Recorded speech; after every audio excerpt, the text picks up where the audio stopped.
Ladies and gentlemen, good afternoon. Good afternoon, good afternoon. Good afternoon, ladies and gentlemen. I'm Anastasia Yurchishin from European Construction Technology Platform, and it's my special honor to open the Built4People Stakeholders Forum today. It is the first Stakeholders Forum we have in real life, and thank you very much for coming here. I extend a special welcome for our online participants who were unfortunately not able to come here in person, but obviously they're here with us and sharing this special event. So, Built4People Stakeholders Forum is open. Today, you can see the agenda of this afternoon. It will have several parts. First, we'll give the floor to opening word for our special guests. Then we'll go to plenaries. And then there'll be the very well expected coffee break, after which we are going into 4 parallel sessions. We'll remind you which parallel sessions we're going to have and where to go. And after the parallel sessions, we are very, very welcome you back to this room for the first and very special ceremony of signing the Built4People Innovation Clusters. So, opening keynotes.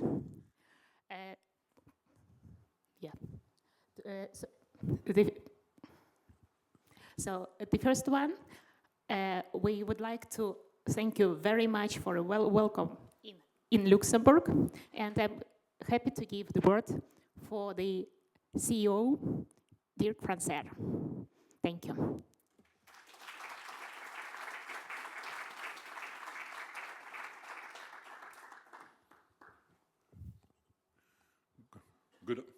Good afternoon, everyone, here in the room and also remote.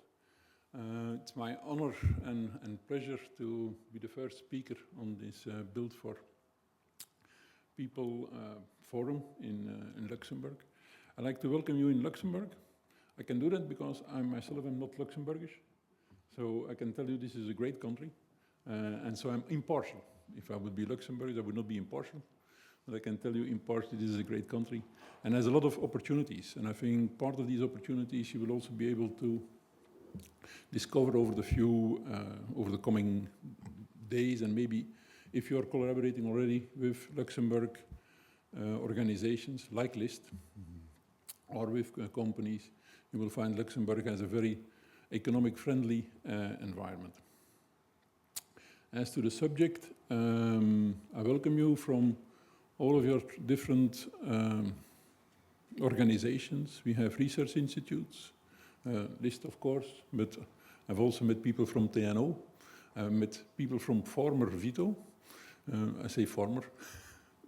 There are companies here and federations of companies, there are governments.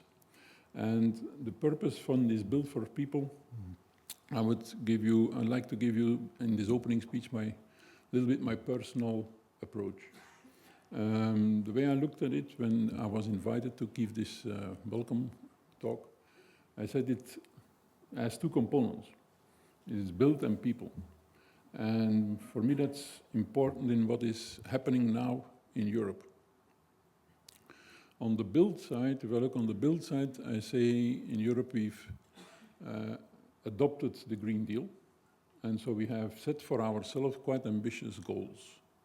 Ambitious goals in terms of CO2 reduction, which should be almost zero, 90% reduction by 2050. And it's clear that the building industry and the building needs play a quite significant role. Overall in Europe, I think it's about 30% of CO2 emissions which can be attributed to the building environment, depending a little bit on country by country. The people are important because in the end they have to accept this. And in a number of countries, and not the least, I think, we see for the moment a sort of discordance between the official policy, which is embraced by politicians, and the people who they understand what the goals are, they don't understand why they should have to pay for it. or to the amount they have to pay for it. So I think in this exercise, and it's not just on the building environment, it's on it's on energy, it's on mobility. We have to have this duality between what is desirable from an environmental point of view, what is needed from an environmental point of view, and how can we enhance the acceptance by the people. And that is a very important point. And it's clear that pricing and behavior plays an enormous important role in this. On the building, there is a lot of things to do. Building is actually quite broad. When we look at what is, I was talking about CO2, when we look at CO2, we know, and there is a certain, for two things. One is, after quite some time, it's now, I think, generally accepted that we need to have carbon negative technologies. Carbon negative in the sense that we are going to take CO2 out of the air, directly or indirectly. And some of the larger companies, and I'm thinking especially on the steel companies, ArcelorMittal, are already actively capturing the CO2. The chemistry is following. The next thing is, what do we do with the CO2? And people are looking ways to store, sequester CO2 underground. People are looking at ways of storing, sequestering CO2 in trees or in vegetation. People are looking at using that vegetation again. I'm thinking about bamboo fibers to enhance concrete, make green concrete. We're also looking at the fact that the entire amount worldwide of building material that can store CO2 is larger than the total CO2 emissions on a yearly basis. So it is clear that from a sequestering viewpoint, the building industry can contribute significantly to, first of all, sequestering, and secondly, trying to avoid emitting in the first place. So I think there is a real challenge there. I'm not going to discuss the other things, but to come to the people and to make this joint, the United Nations, a few years ago when they started their initiatives around sustainable energy, came up with the slogan, leave no one behind. And I think that is extremely important also in what the EU is doing. We should avoid leaving people behind because they will only be picked up by extremists, and that's something no one, we won't get any further with that. So for me, the purpose of this conference, the purpose of this stakeholdership is twofold. One, on the technological, the industrial side, how can we do it? And secondly, on the people side, how can we make sure that we have everyone on board and stay on board? And financing plays a very important role. And when we say financing in the EU, we automatically think about Luxembourg. So welcome to Luxembourg, and I hope you enjoy the coming days. Thank you.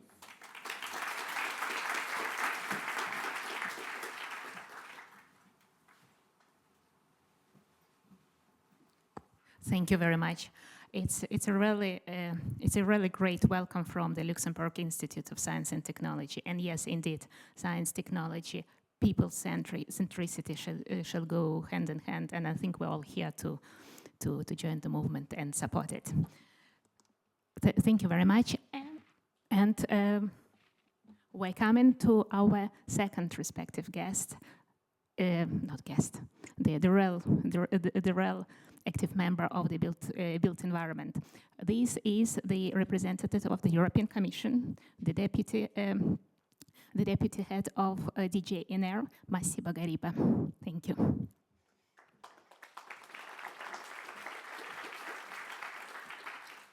Thank you very much. Good afternoon. It's a pleasure to be here to open this third stakeholder forum. Let me start by thanking the partners from the Built4People Partnership and my colleagues from the Commission that made all this possible. This forum is an event, but it's also an integral part of the governance of the Built4People Partnership. In that sense, the discussions today are important to steer the work of the partnership. And this year, it comes at a rather interesting time. We have just a new parliament in place following the elections. And we have a new College of Commissioners, which is been indicated by the President. And we have a Commissioner for Energy and Housing, which is quite a novelty, and that will look at all the aspects from energy efficiency to investment and construction that will cover this topic. So it's a good moment to see where we stand and what we need to do moving forward. So when the current Commission College started 5 years ago, the Green Deal was the top priority. And the objective is to reach climate neutrality by 2050. And to contribute this effort, decarbonizing the EU energy system has been a clear priority, and the Fit for 55 package and the Repower EU strategies have been two key points there. Then this has been declinated into legislation, and the ambitions of legislations like the Energy Efficiency Directive, the Renewable Energy Directive, the Energy Performance for Building Directives have all been looked at in details. But now it is the time to translate all these into action. This Commission is the one that during these years will have to deliver the 2030 targets in order to give the credibility to what is going to come after that. And here, this is where you have a strong role to play. Investing in research and innovation can improve productivity, competitiveness, people well-being, and accelerate the decarbonization of the economy. We must develop today and in the coming decade technology and socio-economic breakthrough to achieve the EU long-term goals. It is going to be a difficult path, that is going to cover all aspects of our life. It is from what you eat to how you heat the houses. Yeah?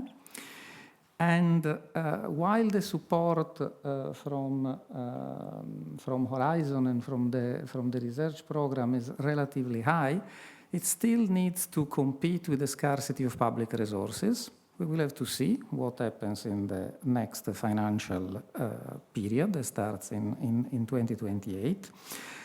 And, an additional effort of efficiency will need to be done. So projects will not have to cover what is already covered by industry. It will have to be something else.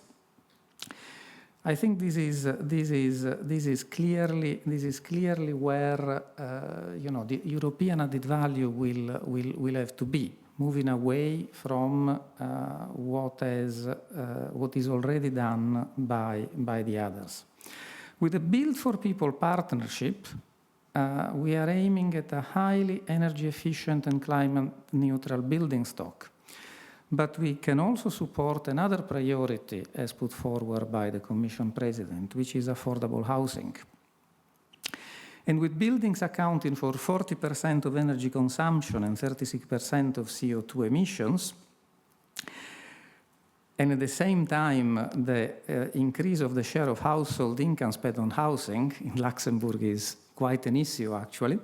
The need to act and make our built environment more sustainable and affordable is absolutely clear. And this objective has to be achieved in an inclusive way, together with energy efficiency, sustainability, and circularity, the citizens and the building users being at the center of these transitions. You cannot force it on people. If they don't want it, they will reject it. And this is why the people-centric approach by the Built4People is a crucial one. And thanks to it, the partnership is creating pathways for sustainability and better living, more efficient buildings responding to the user needs. We have now 30 Built4People projects running with the support of Horizon Europe, covering a wide range of topics: performance guarantees, prefabricated holistic renovation packages, regeneration of neighborhoods, smart grid-ready buildings, reduced embodied energy and carbon, etc., etc.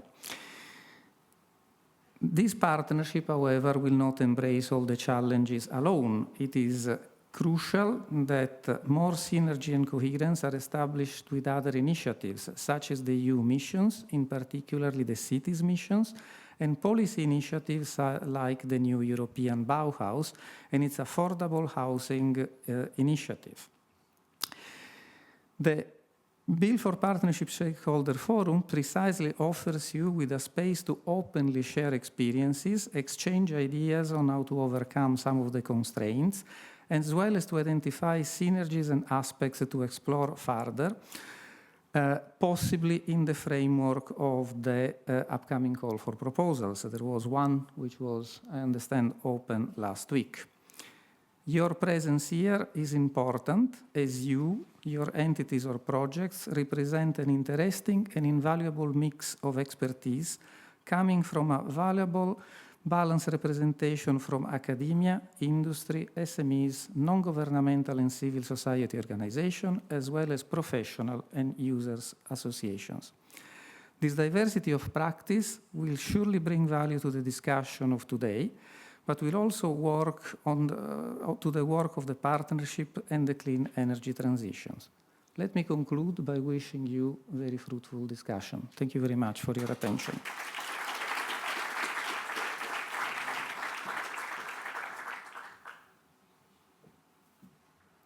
Thank you very much indeed for this great presentation. And actually, it's for Built4People partnership, which is a co-program partnership. It's really crucial that our joint work is going together from private and public side. So it's really the joint work representing all different aspects of the built environment. And now I would like to invite our third speaker, Paul Kartuvel, who is not only the ECTP president, but also the director European Affairs of Bouygues Europe. Please.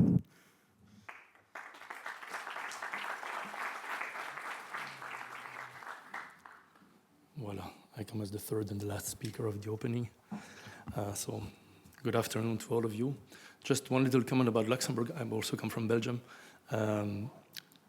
Luxembourg is a country. Luxembourg is a city, and Luxembourg is also a province in Belgium. So it's three different things. I think it's quite a special, some sort of Luxembourg-Belgian joke about using the same name for everything. Besides saying hello to all of you and those online, I'd like to say a little hello to our Secretary General of ECTP, Alain Zarly, who is not with us today. He's been instrumental also in the preparation of this event, and I hope he's online for the moment. So Alain, we have a short thought, and he's not with us for health reasons. I hope he's going to get better soon. He's in Nice, so he can be stuck in something worse than Nice. I think it's in a good place, so that will be all right. I'm also very happy when I come here to see the logos of the Commission, of ECTP, of World Green Building Council, all the logos here, all the people working together. That's really giving a real good feeling. And ECTP, which I had, has been created 20 years ago already. 20 years ago, 2004, and I was already in the system at that time, so I really saw the association grow up and be a partner for 3 partnerships with the Commission. So for it's also a very important partnership that we have, long-lasting, quality-lasting, so it's really a good one. Bouygues, for those who don't know Bouygues, because you see the name of the company, my name is complicated, the name of the company is complicated, so I'm sorry about this. We even have on our website how to pronounce Bouygues in English. So in English, B-W-E-E-G. So if you think in English B-W-E-E-G, it works. It's easier. Otherwise, you don't have it. It doesn't work for my name, which is Flemish, of course. What I wanted to tell you, of course, is that the construction sector is being pointed at for a lot of things. Here you have heard we talk a lot about climate change, decarbonization, etc. Massimo talked about the fact that we use a lot of energy, we emit, but also we are pointed at for waste, massive use of resources. So we're pointed at all the time for many things. Soil stealing, so it's many, many problems. But you know the sentence. When you're part of the problem, you're part of the solution. I have not invented it. So definitely, I think we have to work hard on all the good things we can do. And Bouygues being a pretty large construction company, we really try to look at not only the climate mitigation, climate change mitigation, which is decarbonization, also climate change adaptation. You have seen in those past weeks, overheating here, floods over there. So we really have to think about climate change adaptation because it's happening now. And then besides those climate subjects, we have to remember that biodiversity is becoming a huge, huge subject also for everybody. Water management, big subject. You mentioned the circular economy, which is related to resources. So we are the right place to experiment this circular economy, which is not easy. It's easier said than done. It's a big work. And of course, the pollution issues at all levels. So basically, the construction is part of the solution for everything. It's very complicated. And we were talking about the big difference between construction and car industry. And you reminded me that car industry, it's easier because it's a few very large companies in Europe, while the construction sector is a lot of companies, big and small, research centers, etc. So it's more complicated to concentrate on research than for a sector like the car industry. It's a big challenge. You know, Massimo, there's one thing that you did not mention from the Commission, so I'm glad that I can say it, is the Draghi report. And so last week, I don't want to scare you about this, but it's Ursula von der Leyen asked former Prime Minister and President of the Central Bank to talk about this strange word of competitiveness. You can put a lot of things behind competitiveness. To put it simple, how do we solve our inferiority complex towards China and USA towards a certain number of things, which I will not detail?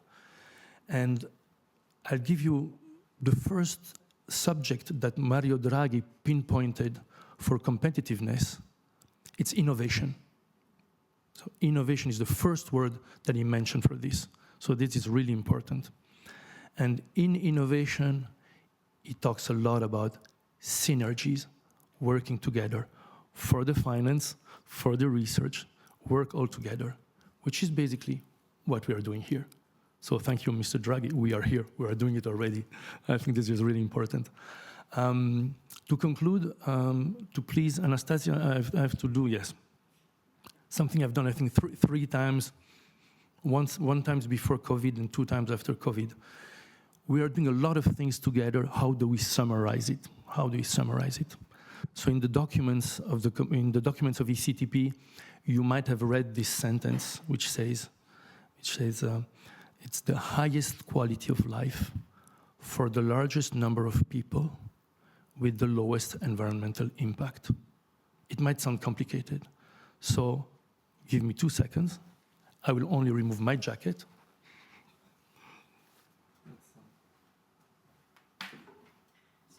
It's just yeah, it's working. It's just that when I came out with this sentence trying to summarize the work we do all together, the highest quality of life for the largest number of people with the lowest environmental impact. So I invented what I call the YMCA of the whole thing, which is the highest quality of life for the largest number of people and with the lowest environmental impact. So if you forget my sentence, you have the highest for everybody with the lowest environmental impact. So with that little YMCA, you can summarize what we have been doing all together and what we will do for the coming years. Thank you very much.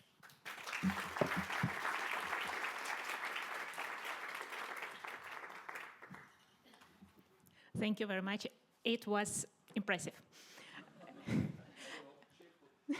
So I would like to thank once again all our 3 honorable speakers who have demonstrated really what we try to do in Built4People. So really put together research, all the work done by the Commission, industry, and well, actually, I'm pretty sure right now when you're going to think about Built4People partnership, you're going to think about.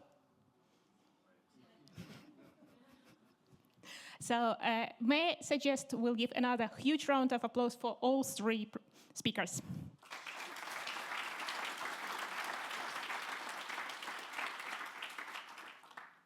So from the public side, obviously, it's the European Commission and DG ENER who are in charge of the Built for People partnership. From the private side, it's ECTP and World Green Building Council. And I have the pleasure to invite to this stage Laura Payares. The floor is yours. Thank you. So you're stuck with me with the second part. All right, so we heard really 3 keynotes, very inspiring, a nice summary of what's happening. And I have to say that we are excited about what the new European Commission will bring. So, and for that, we have a policy update from Claudia Canevaris. She's the head of UNIC at DG ENER. And I was telling her before, it's amazing because the last 2 times she was online, and for the first time she's in person. So we are very happy to have you, Claudia, and the floor is yours. Thank you. And this or this, whatever you want.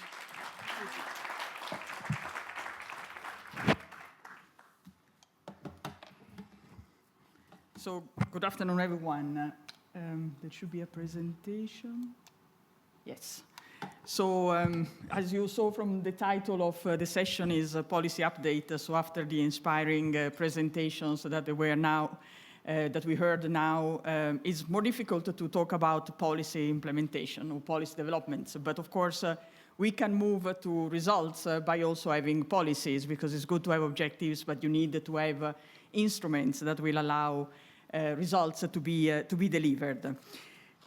So I just would like to basically start from just talking about B4P. I think that everybody knows more or less what this is about. What is important to recall is that it is part, of course, of Horizon Europe, which, as you know, is the key funding program for research and innovation. And this is a program that contributes to competitiveness, to growth, but also to sustainable development goals and to reaching climate neutrality. So it encompasses many areas of the EU objectives.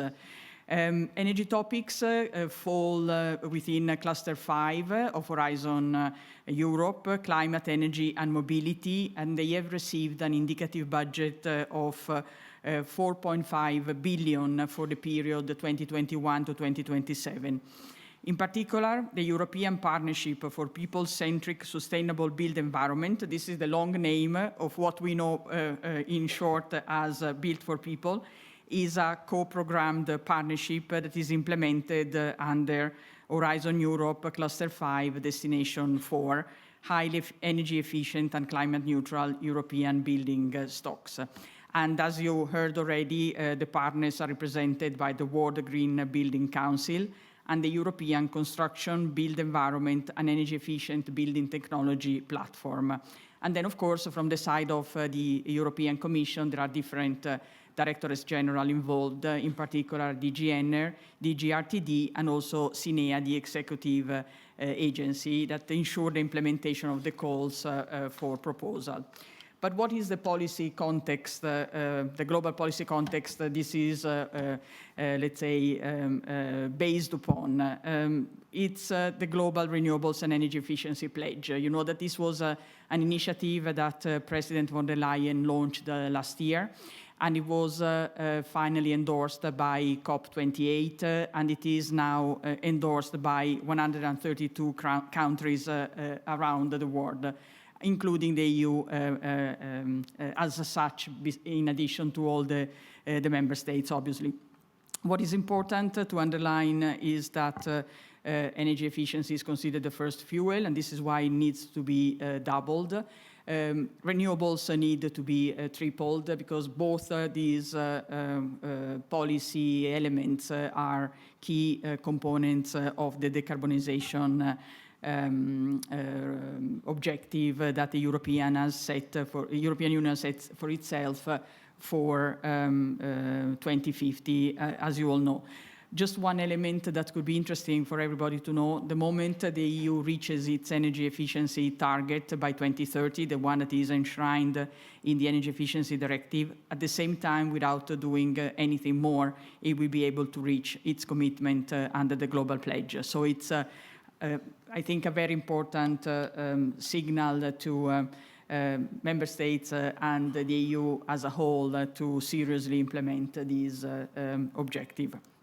You already heard about what's happening in this period. I think that you are all following the media and see that there are important changes in the European institutions, even if, of course, continuing the path that has been started in the 50s.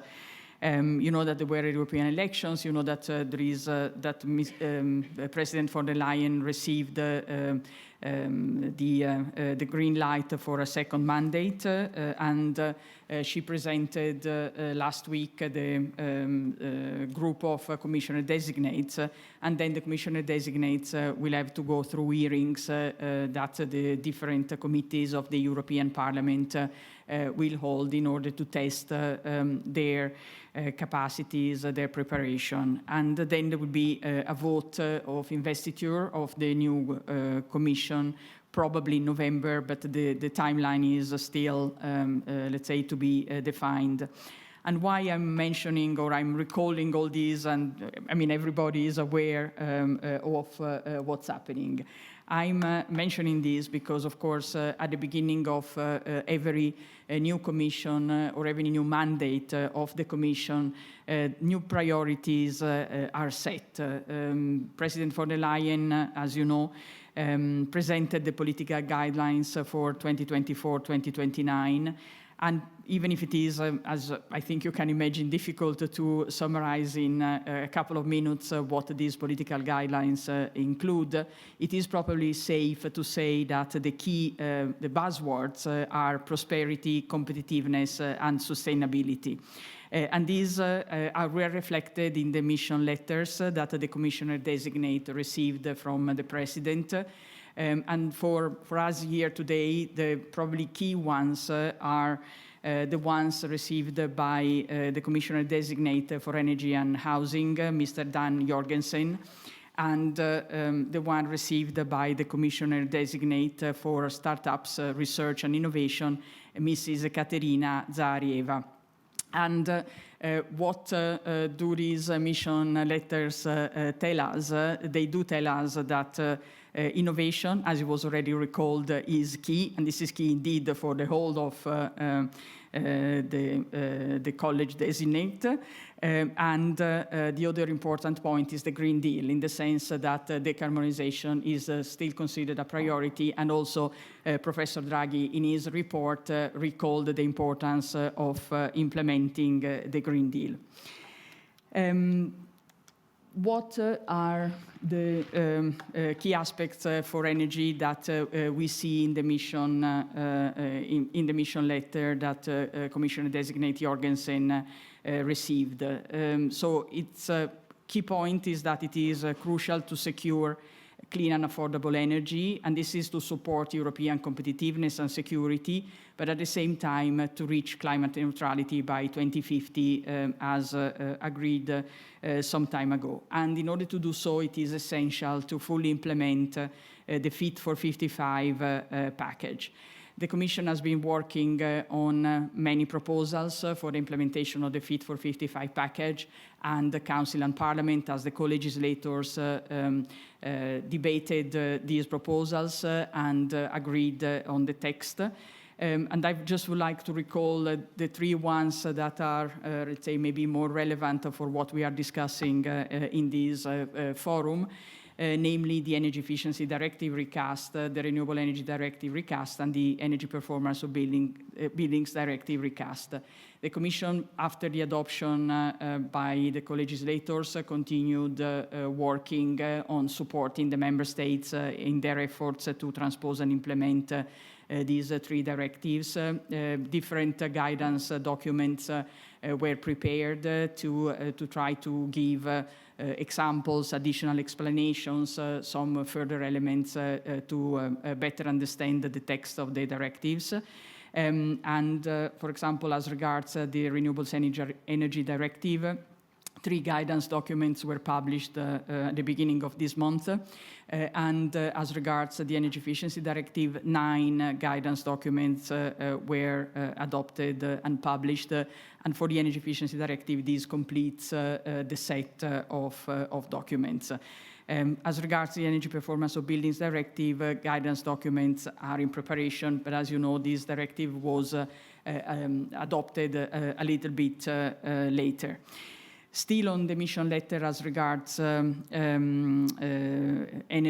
a couple of other elements that I would like to draw your attention to. One is the implementation of the energy efficiency first principle.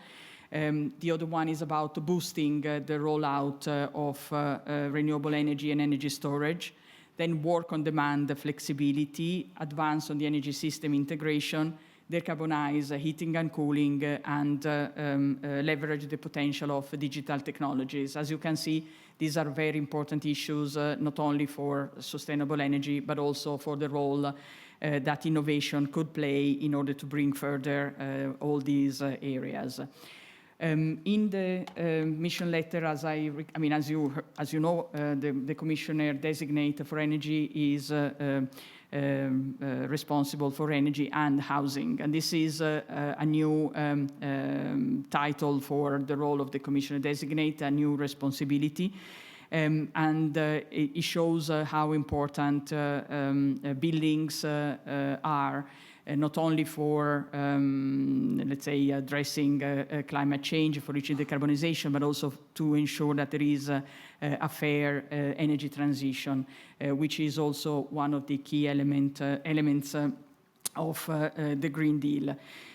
So affordable and sustainable housing is set to be an important part of our work, and this is in relation to addressing big problems that people in vulnerable situations are facing as regards their housing. And the mission letter that the Commissioner designate Jorgens received talks about reducing building costs, increasing the skills of labor force, raising productivity and construction, and enhance the environmental performance. And what is important is that the B4P partnerships resonate strongly with the mission that the Commissioner designate received, and that will be part of his, will be, let's say, his task to implement. Briefly back to implementation, we were just put on this slide a few elements of an overview of the implementation of the B4P calls for proposal. As you know, there are currently 30 ongoing projects, and we expect 10 more to start in 2025 as a result of the 2024 calls. Just as regards these calls, I would like to remind you that 5 calls have just been launched, and the deadline for application is the 4th of February 2025, and you can find more information in the EU funding and tenders portal. And I will conclude my presentation by just giving a few elements of timeline of the work program 2025 and 2026-2027. As you will see, there are some foreseen deadlines, but of course these cannot be guaranteed because it depends on when the new college will be in power, so we will have to see. So it's just an indicative timeline that is on this slide. And in any case, let's say the indicative target date for the adoption is the end of December 2025. And with this, I finish my presentation. Many thanks for your attention.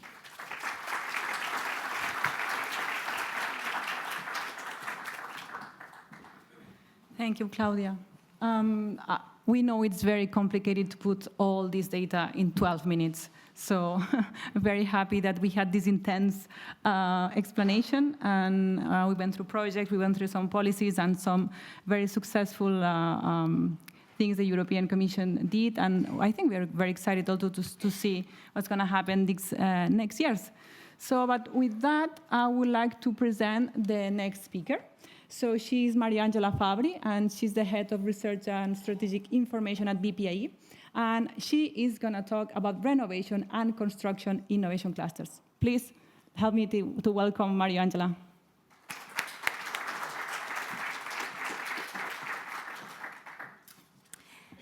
Thank you, Laura. Thank you, everyone, for the invitation. Good afternoon. Good afternoon, everyone. Yes, it's afternoon. So I have the task to talk about innovation in construction and the building sector in 10 minutes. So I'll try to perform well and stick to time. So for those who don't know, the Buildings Performance Institute Europe, BPIE, it's a think tank. We are based in Brussels and Berlin. We were created in 2012, and we are an independent research center. We like to think about ourselves also as thought leaders, which means we always need and want to think ahead and being innovative and challenging ourselves in how we look at our work. From that perspective, about 5 years ago, the same time, slightly before the Green Deal and the renovation wave were launched, we actually sat around in our offices and started thinking about what do we see the buildings to be, what is our vision for buildings to be climate neutral in 2050? What does it mean? And we came up with this visual. And just to highlight a few points, buildings to be climate neutral for us in 2050 will have to be healthy and foster well-being, be part of an energy system infrastructure, being high energy efficient, circular, fossil fuel free, and resilient to climate risks. So as you see, covering already a number of issues and elements that were not strictly pertaining to the type of work that we were doing, because by then we, first of all, mostly looked at buildings as individual elements to analyze. We looked at buildings as passive element of the energy infrastructure, and we realized that we had to flip entirely our way of thinking. So buildings would become an active participant to the transition and to the decarbonization, would actually be people-centric, because when we talk about health and well-being, well, the wall cannot be healthy, but the people living within four walls should and can be healthy. So that's what has driven the way we do research and the way we think of innovation. Because innovation, from our perspective, goes beyond one specific element attached to these fields. It goes beyond the research that can be done in laboratories, in universities, and research centers like ours. And this goes beyond to the innovation that can happen when a visionary entrepreneur decides that they want to fill a gap and a void that they see in the market. So we started looking at different elements. And of course, I'm giving you now an example of what innovation can be in the work and the type of research that we've done. Buildings Performance Institute, BPIE has worked a lot on renovation. This has been the core a core part of our work for years. And so we're thinking at renovation, we started looking at industrial prefabrication, serial renovation. So how can we make a process that is so complex and fragmented into something that can actually be more easily replicated? And as you can imagine, there have been examples across Europe of how this can be done. There are successful examples, but at the same time, these examples cannot be replicated simply and easily across Europe. So we really started looking at, no, this is an innovative idea, but what does it need? And it is clear that when we think about this type of innovation, must come from all actors involved in the process. It cannot be the responsibility only of the initiator of this innovative idea, whether it's a research center, whether it's an entrepreneur, whether it's a big construction company. So systemic innovation is what we need to look at. And to get at systemic innovation, we really need to challenge each and every actors along the way. And that, as I said, not only leaving the responsibilities to those who actually had the good idea. So if you look at industrial prefabrication, there are many reasons why this can be a good idea. One can be that it's actually can be better planned. Most of the manufacturing can be done off-site, so removing all the difficulties that are related to weather conditions, health conditions of the workers. The last part is then the construction can be done on site, the renovation can be done off site, saving a lot of time, which also means releasing more resources to do more of this type of renovation, reducing the money that is necessary and the investment that are needed. But at the same time, we realize that in order for this innovation to happen, other types of innovation need to happen beforehand as a precondition. So we need to have digital solutions available, and some of them might not be even thought through yet. The stability of the supply chain, so the way how this is done, the financing and the insurance aspects of this type of renovation that needed also to be innovated. So what I'm trying to really show with this slide is that when we think about one innovation, in order to deliver it, we always have to question whether innovation must be also happening somewhere else, and how and in which order they should be addressed to be able to actually deliver and to actually become competitive and regaining that confidence that it seems we've lost in comparison to the US and China and other countries around the world. So from a broader perspective, what is innovations for buildings? What do we need to be successful? And we need a systemic approach to innovation, which means material innovation, of course, new materials, technologies, type of equipment. This is core, because we have a lot of what we need, but we might need things that we don't even know now that are necessary to deliver the transition that we're facing. Business innovation. We need new business models to deliver, yes, prefabrication and similar renovation. We need to start thinking about renovation as a service, not necessarily as a number of companies and craftsmanships that deliver a little part of it where no one is actually fully responsible or no one can actually help the users. And we go back to people-centric approach on how to think about renovation and how we can provide it. Prefabricated solutions, fast on-site interventions. We also need to think about innovation in the way we combine the existing knowledge, material, tools, and models that we have with new elements of it. Can we also copy approaches from other sectors and start thinking whether we can apply them to the building sector? Then, of course, digital innovation.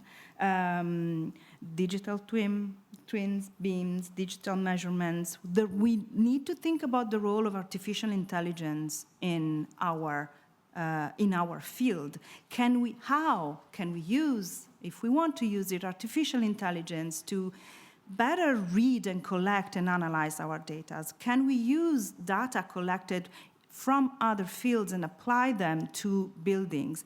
That type of innovation is still in the very early stage, and that's where all of us, I think, sitting here, but many other people that might not even think about buildings right now, but sit on the right idea or the right tool could actually help finding the solution to our challenge. And then policy innovation, and it's a quite broad group. For me, for us, policy innovation is innovation in designing policies, innovation in monitoring these policies, and again, can we use digital solutions, artificial intelligence to help us doing this? Use of new way of thinking, but also empowerment and co-design and participation in policy making and policy implementation, bringing multiple and actors that are not usually those who sit around the table when we discuss about buildings and construction and renovation to contribute to that. There are a few really interesting projects that really look at how participatory processes and co-design are useful, inviting the buildings user, inviting the patients of a hospital, inviting the children in a school and asking, what do you want from this building? What do you like about this building? What you don't like about this building? Where would you like to learn? And listen to what they have to say, because sometimes that innovation comes from non-experts. And this is really an element that is essential to achieve the change that this sector has been facing. We've heard and we know the construction and renovation sector is the slower in terms of innovation across Europe. We have not close enough to the level of renovation rates that we would need to achieve the existing objectives. And yes, these are all issues and these are all challenges, but one of the biggest challenges that we're facing is that we're not using our collective knowledge to its full potential. And that is the key to the innovation, the key innovational change that we need to succeed in this challenge. So the way forward is really innovation through cooperation.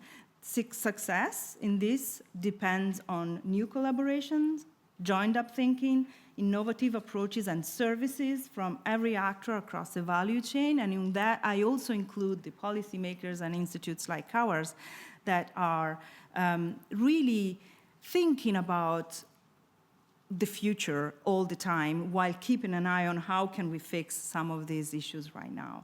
So I think this is the right audience to start challenging ourselves and discussing about this, and I think the rest of the afternoon might be a good opportunity, and the next few days will certainly be part of that conversation.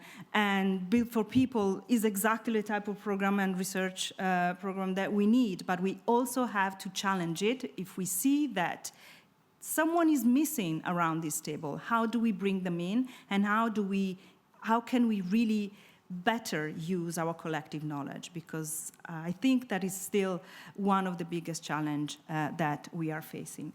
And with that, I conclude, and thank you very much for your attention.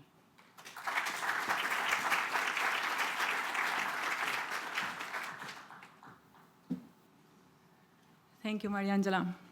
I heard really interesting keywords. I heard systemic innovation. And to do that, we need to work on materials, digital transformation, business scope, financial renovation, and policy. But all these, it's the best word of all of them. It's collaboration. So that's why we are here today, right? All right, so then let me introduce you the last but not least speaker. He will explain us the EMBRI Manifesto. He is Huub Keizers, and he's the manager of circular construction and international cooperation at TNO. So there you go. Thank you very much.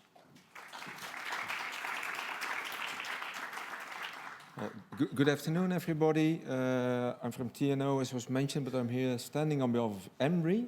This is the European Network of Building Research Institutes. And a lot of us are actually also part of the Built4People platform. So we bring together especially the activities of the RTOs, research and technology organizations within Europe, at least a number of them, and to show how we can work together already for quite some time and let's bring it together in a more holistic view to really reach this carbon neutrality, well, in 2030, 2050 timeframe. But we really have to start now, today, to not only do things in the different countries, but share it amongst each other. And, well, I'll go through the presentation in the next 10, 15 minutes. But there will be an opportunity, of course, to interact with us later today, tomorrow, or afterwards, whenever needed, whenever wanted. Embry might not be too familiar with everybody here. It's really a collaboration started in 1988. And we work together from the RTOs, coming from the RTOs, we're really more the public sector, the governmental institutes working on certification, harmonization of methodologies, but also the semi-public ones, like where I'm from, TNO and SINTEF, but also really the private RTOs working on research and innovation. But we bring that together in an open environment, an open discussion forum.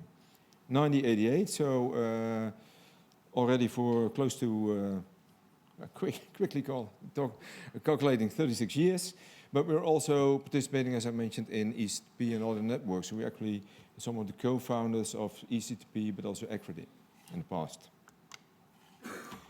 Very small letters, but not really, it's the things that you'll be sent out afterwards as well. But our main focus is to actually promote the benefits of investments in the construction sector. Let's make sure that we share that on the different levels, regional, national, and European. We promote collaboration, but we do this by starting up working groups, task forces, and there will be some examples in the follow-on. And we advise all, either directly as Embry, in interaction with the DGs, for example, European Commission, but everyone in Embry, and I'll bring them in the next slides, also one-to-one with their own respective governments, because we normally are the ones who actually do part of the normalization and harmonization of activities on a country-based level. And this is us, so 17 institutes at the moment. We fluctuate a little bit between 22, 17, whatever number. As many of us, we had some issues during the Corona period, where really this collaboration works the best if you come together on rooms like today. So I'm happy to see a very large room today which is filled with people. And you can see that we are covering the northern part of Europe, the western, the eastern, and the southern part. We still miss a number of countries, so if somebody thinks, well, I'm from one of those missing countries, please come up to us. One peculiarity that we have is that we only have one RTO, or research organization, per country. And we expect from the one in here that he or she then feeds back into the country activities. So we have a relatively small group come together and can really discuss strategic aspects for collaboration. But of course, one of the countries missing is where we're today, so let's see whether there's anything coming out of this meeting today already. But as I mentioned, we come together to discuss a number of things. And now it should work, yeah. So we discuss strategic matters at the CEO level of our institutes. We bring that in papers, ranging from fire to noise to BIM, some of the words that were on the list actually earlier today. Sharing of knowledge, working on research and technology facilities, but more and more also thinking about why should we replicate everything in every country. Let's see whether we can do activities for the large infrastructure, which are currently discussed on a European scale, also in the Draghi report, which was mentioned earlier. Could we do things where we then make sure that, for example, the ones on industrial buildings, like was in your presentation, could we bring this knowledge together, maybe do an experimental facility? But then, of course, we have to share this knowledge openly, which is quite difficult for the construction industry because everybody's still used to do it alone for their own country, even their own municipality every now and then. But we have to work, and the numbers were mentioned before, but large amounts of companies. If you look to the Netherlands only, with close to 240,000 companies working on construction, ranging from one-person companies up to multiple thousand companies. And how do we do that? We have to work on this multi-scale, But here we only look to the RTO side and what can we do to assist the scale-up, to go to harmonization of these methodologies and to share this information. We make overviews of novel research initiatives, and as you mentioned, be part of this whole discussion through our respective organizations, but also as a group bring one or two things out together as already discussed amongst ourselves. Share it and bring these things together in this discussion. And just some examples of the things that we've done over the past 10 years. Of course, we range back a little bit longer, but working to acoustics, indoor air quality. When you look to things like the human-centric, directly the health of the people is very important. Do you have a nice home? Is it affordable? And the way we work, we do thematic workshops, as is on this list. And then on the indoor air quality, actually this year, a new indoor air quality task group will start, working group, which is led by CSTB in France, one of our members. And then it opens up for, I would say, anybody who's interested. And sometimes it's only the RTOs, but some of them are also open. Of course, all the knowledge is shared through our website or just by coming in touch with one of the companies, which was our organizations, which was on the list earlier. In particular, I would like to mention the whole life cycle global warming potential activity that we're actually starting today. Little efficacy, or at least trying to get people in the workshop for that one. My colleague, Steiner Grinch, who's over there, so just wave for Steiner. You're gonna see him. But he will do that part of the workshop together with the World Green Building Council. And of course, the other ones are also very interesting. So not only want to have everybody in that room, but really how can we share and how can we do things together? We actually did a review earlier this year on how, or what status is the whole life cycle global warming potential within the EMRI countries, and Sweden was added for that one. And if you look into the picture, we all are familiar with look to the whole life cycle. We all do it differently at the moment. So there's not one country which is exactly the same.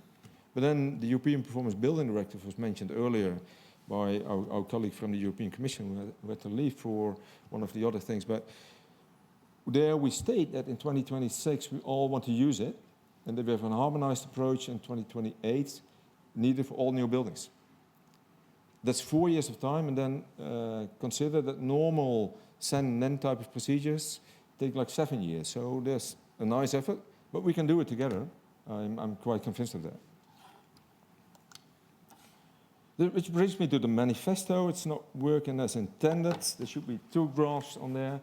The first one, and you can all approach it through the link down there. We actually showed a small memorandum. It's like 10 pages, showing what type of activities we think should be included. Circularity, climate change, mitigation, adaptation. Strong focus also on the health aspects, as was mentioned before. But again, in line with the European Commission plans of the last week, I would say, affordable housing on top of that. Which is not a big surprise, because if you look to the different countries within Europe, I think housing is an issue everywhere. And only looking to the Netherlands again, that's for me easy because I have those numbers. We want to build 1 million houses, at least living places, within the next 8 years. Which is really a lot if you look to the amount of people working and living in the Netherlands. And last but not least, the economic development and job creation, things you need to do. So strengthen this collaboration. Our CEOs came together with policy officers of DG Grow and DG Climate there. And we reconfirmed not only the fact that we think it's needed to do it, but we also started sharing our respective roadmaps, which normally is a process where you do things and then after 5 to 8 years, you bring it out. But now we said, well, let's bring this together at the level of the directors. And let's show where we not only want to go, but also make sure that we start discussing if we want to do specific infrastructure, how can we do this and how can we work together on that? So collaborate on that one. And as I mentioned before, we in our manifesto, we offered to DG Grow in their transition pathway document for the high-level construction forum. I'm sure a number of you are involved, or at least aware of that we want to pick up 2 of those actions lines, 314, 315, which focus on the whole life cycle, and let's see how we can bring that together. So I dropped one of the slides because it was in there with one button, but it didn't show up.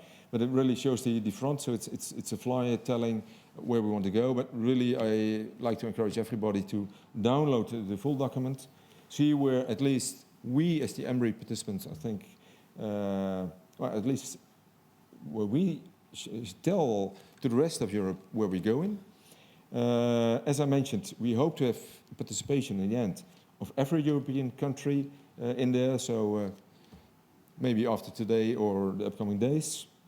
And, well, once again, glad to be here, and feel free to approach me today or the rest of the week. Thank you very much. I went too fast probably, but I started a bit early. Thank you very much.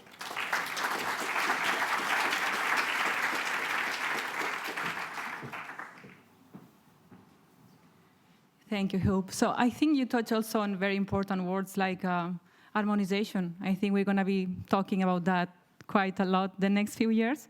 Also the benefits on investment in construction research. I think we all agree here that it's the right place, right? Whole life carbon approach, something that we've been working very much, and I think we will continue talking. And also I think the best of all of that, to summarize, is sharing knowledge and knowledge exchange. And just to give you an idea, that's when I got introduced to EMRI, it's like, oh, so actually you're doing something that we are not doing. We should share, because we are doing a work that is very complementary, so that's great. I'm the person who sits between you and the coffee break. How do you see that? All right. Before leaving, I'll show you where you can go and what you can attend. Oh my God, wait. Does it work? Yeah, okay. So if you want to follow the building renovation contribution to research and innovation to achieve the Fit for 55, you stay in this room. You come back to this room after the coffee break. If you want to attend the development of the Built4People innovation clusters, you go to the room, call France, or you call follow my colleague Anastasia. So you know her, she's been speaking, so it's easy. If you want to attend the challenges of the whole life carbon implementation, that's me, so you follow me. And if you want to follow how the new European Bauhaus principles can contribute to the Built4People, you go to the Germany room, and what is Larissa somewhere? Oh, wow, really far away there. You follow Larissa, and you can attend that session. So we have a coffee break of 30 minutes, right? So use it wisely, network a lot. And then I think Anastasia wants to mention something. Yes, I would like to, thank you very much. I would also like to mention that here we have the Built4People booth, and it's going to be animated today, and more precise, well, probably we'll have more time tomorrow and the day after. So by all means, be welcome to come and see us and bombard us with your questions. Thank you. Coffee now. Yes.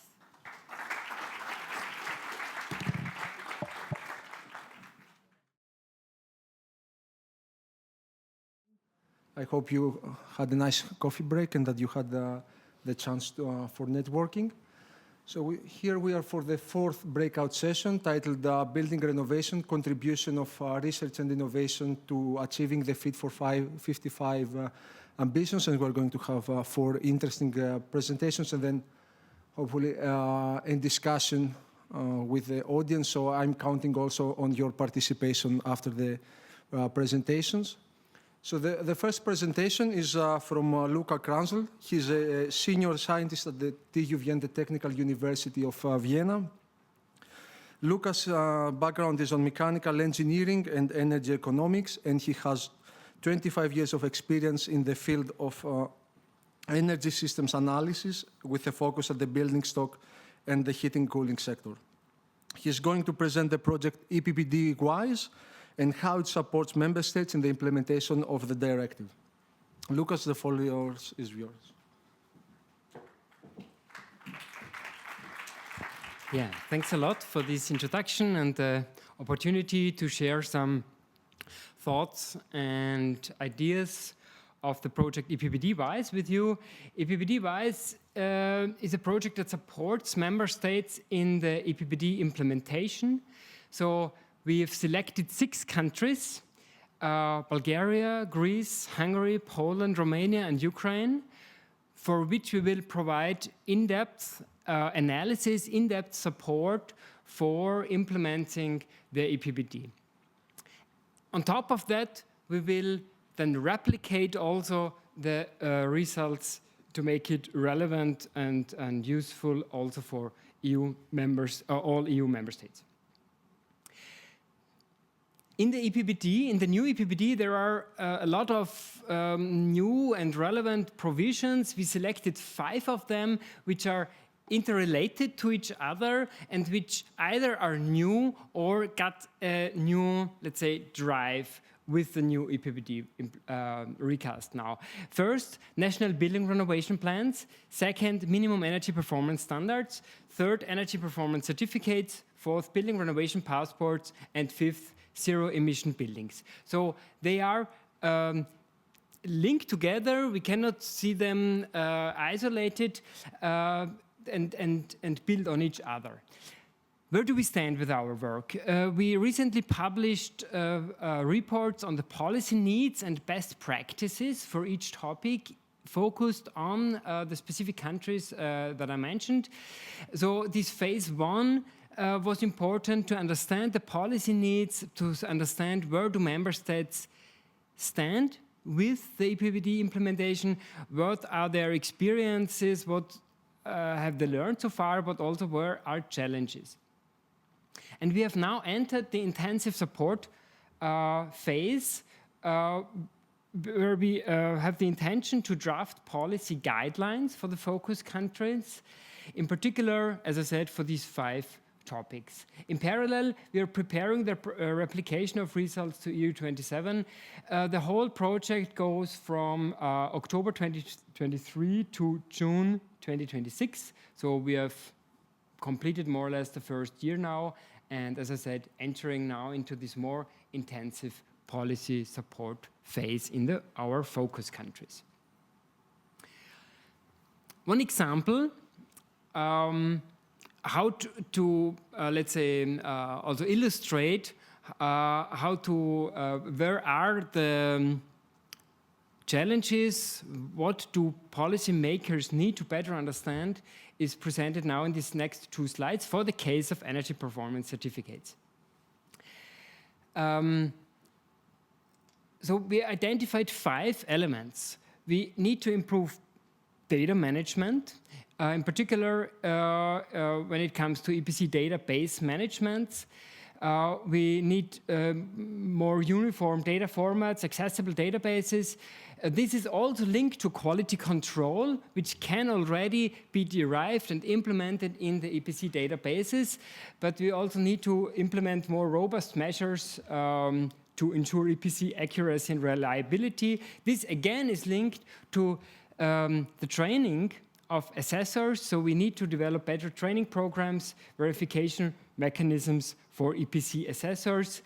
4th element is public awareness. The public perception of EPCs obviously is crucial and key, and all that needs to be integrated in an approach which also, and in particular, links to renovation passports and the overall energy efficiency policy. So we will further work on these 5 elements now in the selected countries to establish or to propose and measures how to establish really all these components in the focus countries. The good thing is we can work on best practice examples that we have also already identified. So for example, there are one-stop shops in from Home Energy Scotland, or quite rigorous verification processes in Portugal available, just as an example for some best practice examples on which we will build. Other good practice examples with respect to the national building renovation plans are listed on this slide. The point is, national building renovation plans are newly introduced in the EPBD, so obviously we could say there are no good practice examples yet, but we can build on the experiences made in the long-term renovation strategies. And here we see that, for example, Spain developed very effective strategies to mitigate energy poverty. Italy developed a very profound system of building stock databases. In Slovakia, a rigorous stakeholder engagement process was implemented, and very effective and comprehensive public consultation from which we can learn, and so forth. And all these good practice examples we want to compile and see how can that be integrated in the new national building renovation plans. Now I see that the animation didn't work, so imagine that this blue box here is not yet here. And imagine that only the first row is shown. So in the Article 9 in EPBD of the EPBD, minimum energy performance standards were introduced, first for non-residential buildings. And the idea is that member states need to define, based on the data of the building stock in 2020, thresholds for the worst performing buildings. And they need to be then gradually renovated. So the 16% threshold by 2030, the 26% threshold by 2033. So a quite stringent and clear regulatory instrument. On the other hand, for residential buildings, the European Parliament, Commission, Council took another choice. For residential buildings, member states will need to develop national trajectories for progressive building renovation, meaning that the overall average primary energy use need to be gradually reduced. So far, the target is clear, but in the implementation, in the real implementation, there are a lot of open questions. For example, how to exactly parameterize these instruments, how to exactly identify the worst performing buildings, how then also to contact building owners to make sure that these targets are achieved. All that are open questions, and we will work on that in specifically in this part of the project dealing with minimum energy performance standards and Article 9. So with that, I close. I hope I could give you some hints, some insights into where we are going with the EPBD WISE project, and yeah, hope we will have some time for discussions and exchange as well.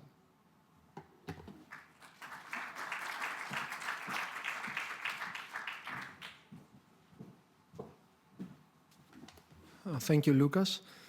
So the second presentation is from Stelios Zikos, who is a postdoctoral research associate at the Information Technologies Institute at the Center for Research and Technology Hellas in Greece. His background is on AI optimization methods and machine learning applications, and he has 8 years of experience in the field of technologies in industry and energy domains. He's going to present the technologies being developed within the InCube project.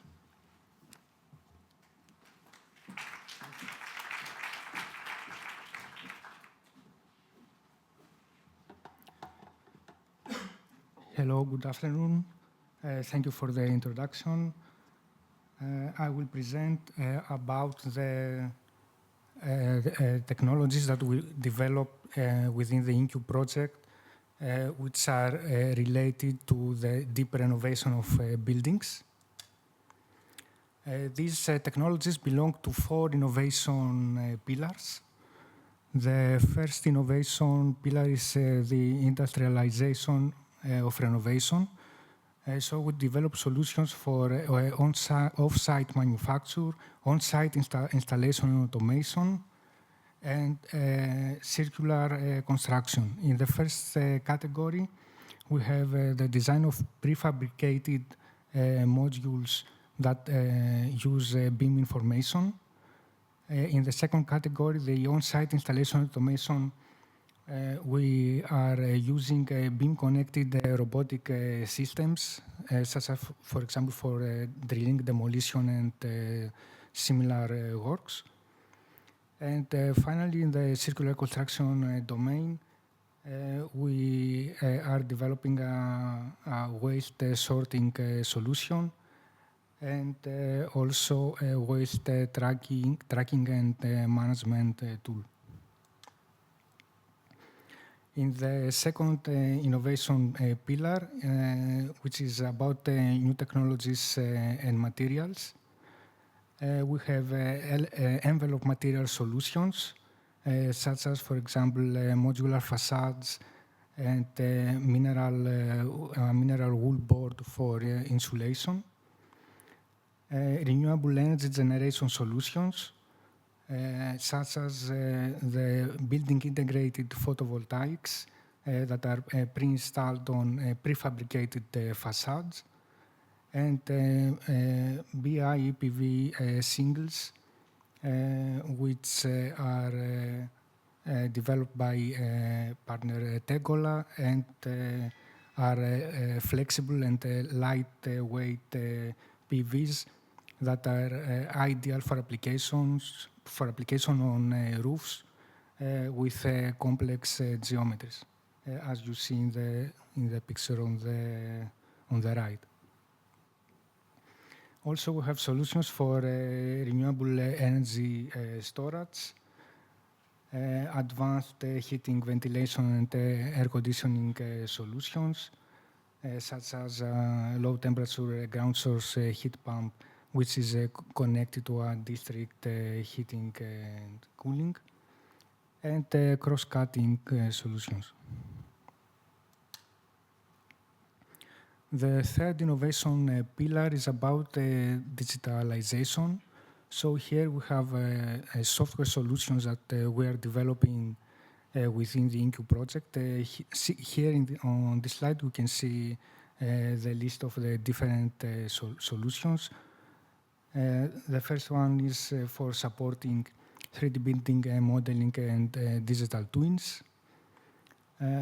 Another one is energy assessment and integrated energy management. Tools for dynamic life cycle evaluation and decision-making web tool for optimizing renovation planning.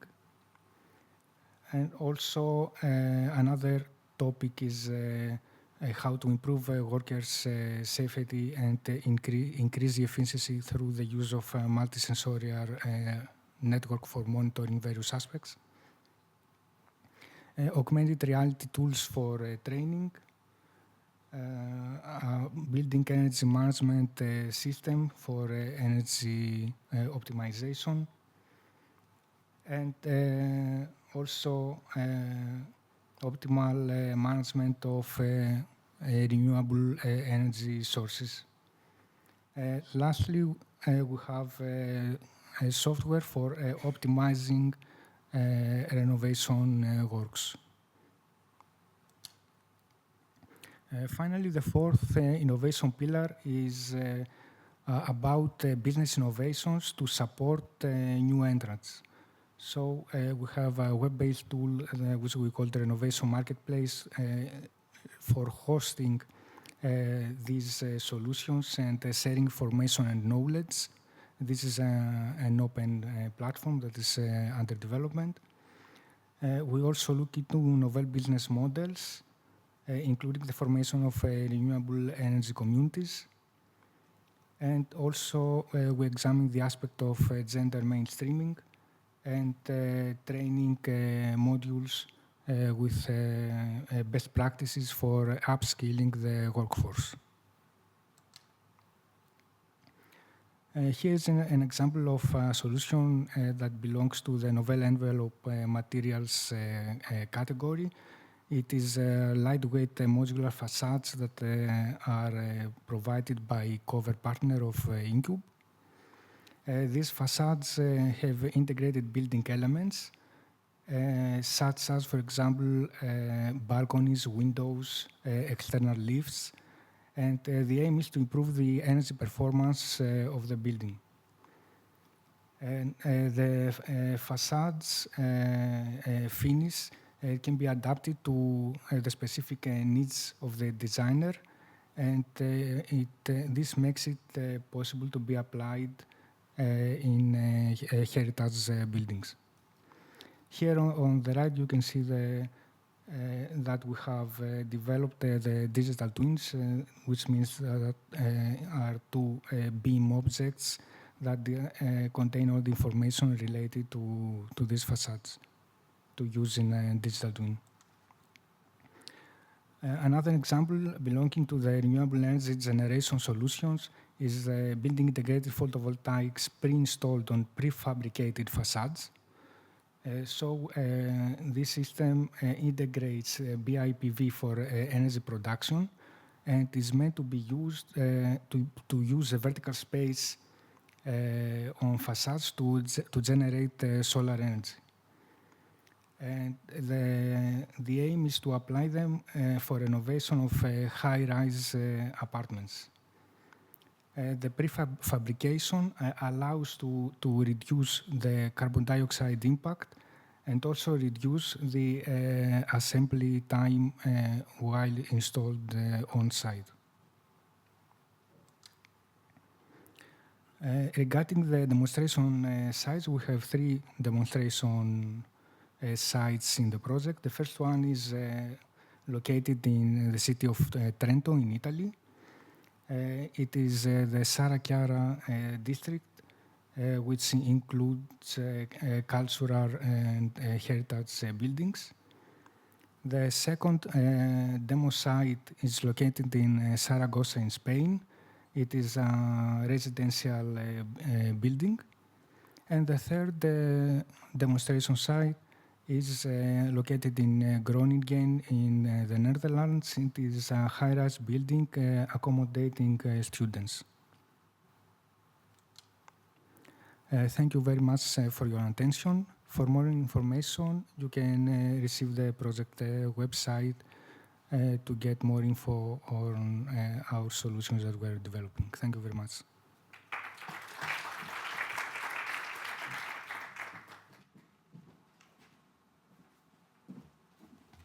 Thank you, Stelio.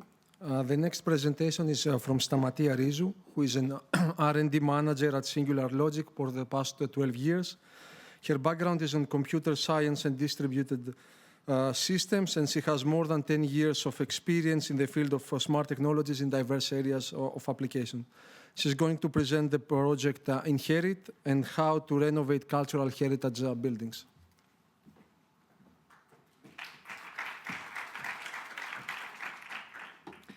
Good afternoon, also hello from my side, and thanks for the introduction and the very interesting presentations up to now. I'm going to present the Inherit project, which is related to next generation solutions for sustainable, inclusive, resource efficient and resilient cultural heritage. Very briefly, for our project, we started almost 1 year from now.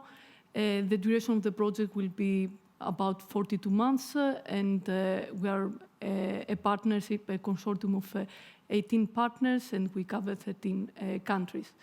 It's just a short presentation, so I will not go very deeply, but we include in our project 8 pilot sites. They are all related to cultural heritage. And the main mission, the main challenge that is addressed from Inherit project is to create solutions that can improve the resilience and efficiency of cultural heritage sites. So basically, our project vision can be divided in three main pillars. We have a pillar which is related to the social aspects and the social acceptance of the solutions. Another one which is related to new scientific methodologies in order to systematically support the innovation of the cultural heritage sites. And a third one which is related to technologies, ICT technologies and smart solutions in order to support the innovations and the smartness upgrades of these cultural heritage sites. All these three pillars and the whole vision of the project is in line with the new European Bauhaus principles, and we try also to create bonds and activities that relate to the initiatives of the initiative of new European Bauhaus. Regarding the first pillar, the social pillar, we are actually implementing a stakeholder engagement strategy. The core of this strategy is related to co-creation approaches, and we have established the so-called social labs in the 8 different pilot sites. And on top of these social labs activities, we also establish a multi-stakeholder forum, which is broader and at a European level, and we try also to attract at this level and provide continuous feedback from stakeholders related to the co-design of the inherent solutions and provide the feedback across the project life cycle. The scientific pillar, here we are focusing on the assessment and the monitoring of the cultural heritage sites. Basically, we have different tools and approaches that are developed in this context. We start off a methodology for the technical inspection of the cultural heritage site. There, actually, we were working on an approach that is systematic, and it prioritizes the structural and safety aspects of the assessment of the building. We basically try to systematize the assessment of these buildings from different aspects, and the result is also another framework, assessment framework, where we try to provide some measurable insights about the assessment of the site on different domains. The 4 domains that are currently addressed by our project is resource efficiency, energy efficiency, climate resilience, and inclusiveness and accessibility. For each of these domains, we have defined specific KPIs, measurable KPIs, and we try to assess these 4 domains and provide some kind of score of scaling, let's say, in order to get a first insight about the state of cultural heritage across these domains. In terms, apart from the methodology, we are also implementing a web-based tool that facilitates this assessment tool and provides some overview and some dashboard in order to monitor this assessment methodology. As a next step, after assessing the cultural heritage site from different perspectives, we are working on a hub of measures, so potential interventions on the cultural heritage sites, and there we have started identifying potential measures, and we try to classify them in terms of their applicability to different cases and their focus on what is their impact in terms of the 4 domains that we are working in the project. So basically, this hub of measures provide a valuable resource for managing and modernizing the cultural heritage sites. And unfortunately, we cannot get into much detail here, but for each of these domains, we have identified different a list of potential measures, and we have tried also to classify them in terms of their applicability, especially for the case of the cultural heritage buildings. Apart from the scientific part and the methodologies for the assessment and potential interventions in the cultural heritage sites, we are also working on different ICT solutions that can facilitate the stakeholders and decision makers in order to plan these interventions. Very quickly, to say we have 10 different services that we are digital solutions that we are applying in the different pilots. One transversal component is a component related to data management, and we want to promote and facilitate data interoperability and data sharing.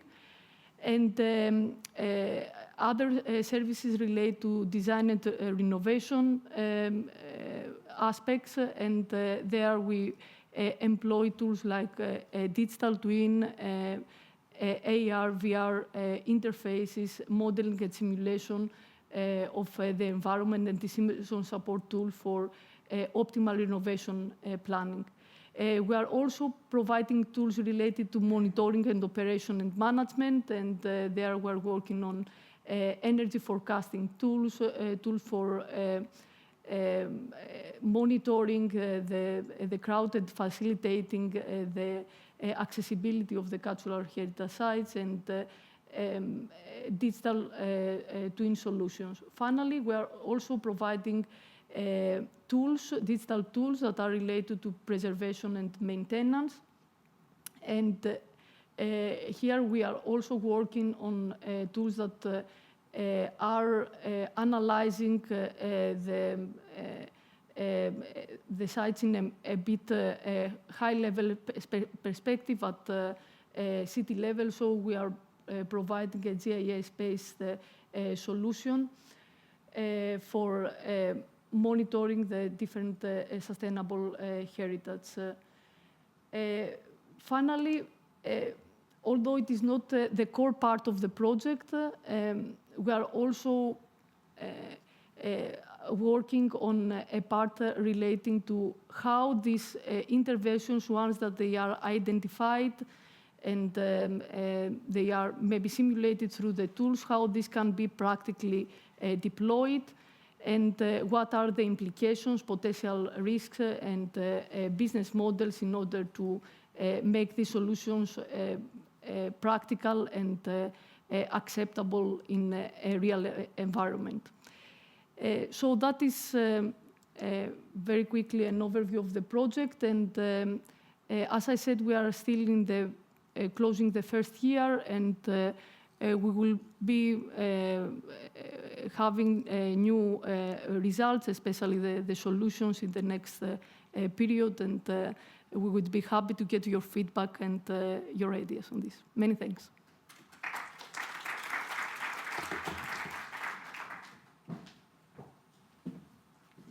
Thank you, Martina. And the last but not least speaker is Fabrizio Seminara. He's a senior development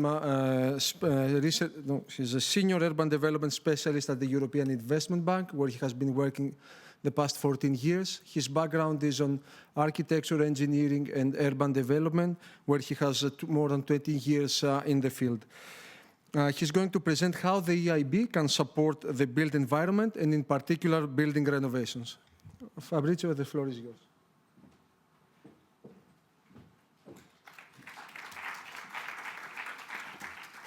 Thank you for the introduction and for the invitation and for waiting till the last, very last presentation. I hope you were not very overloaded. So a few words about the EIB before I can start. The European Investment Bank is the financial arm of the European Union. We work in close cooperation with the Commission, and we are the largest multilateral lender worldwide. We have invested since the creation of the EIB, 1.5 trillion euro since 58 in 14,000 projects in 160 countries. So we operate mainly in the EU, but also outside of the EU. So what are the key priority areas into which the EIB invests? As you can see on the screen, innovation and digital transition is one of the key areas, and for the built environment is more related to sustainable cities and regions. We have invested in 2023 more than 21 billion euro in projects within the sustainable cities and regions. So who are our key typical counterparts? So it's national governments, regions, but also cities, promotional banks, public entities. It can be companies that are in the field of transport, water, solid waste, social and affordable housing companies, well-established funds, but also private corporations. So we can also work with private corporations in projects that have a public policy goal. You can see in the last part of the slide what are the no-go, so the non-eligible activities. Basically, as you can see, are activities that are not linked to a public priority. But basically, it's quite a large number of clients that we can have in Europe and abroad. So what are the key areas into which the EIB invests, in particular in our division, which is the Urban Development Division? The first pillar is integrated urban renewal and development. So we finance projects that are multi-sector and multi-component investment programs. These ones are mainly regions and municipalities, but we also finance individual public building construction, new construction, renovation, renewal, and reuse of existing assets. We also can finance area-based site urban regeneration project. With the second pillar, we are very much focused recently in housing. So we invest into social and affordable housing, but also we can cover student residencies, senior homes, and refugee accommodations. And the third pillar is related to urban regeneration of deprived areas. We can cover land decontamination projects, for example, but also the remediation of development sites, the regeneration of deprived areas, and the upgrade of informal settlements and slums. This is mainly outside Europe. How do we propose our financing? We have a broad spectrum of different financial products. The very first one is a classical investment loan, which is given to a single project that is mature enough and into which we can do a proper due diligence. We have a limitation there, which is that project must be, total project cost must be above 100 million euro. And this means including fees, contingencies, and construction costs. The EIB is financing up to 50% of the total project costs.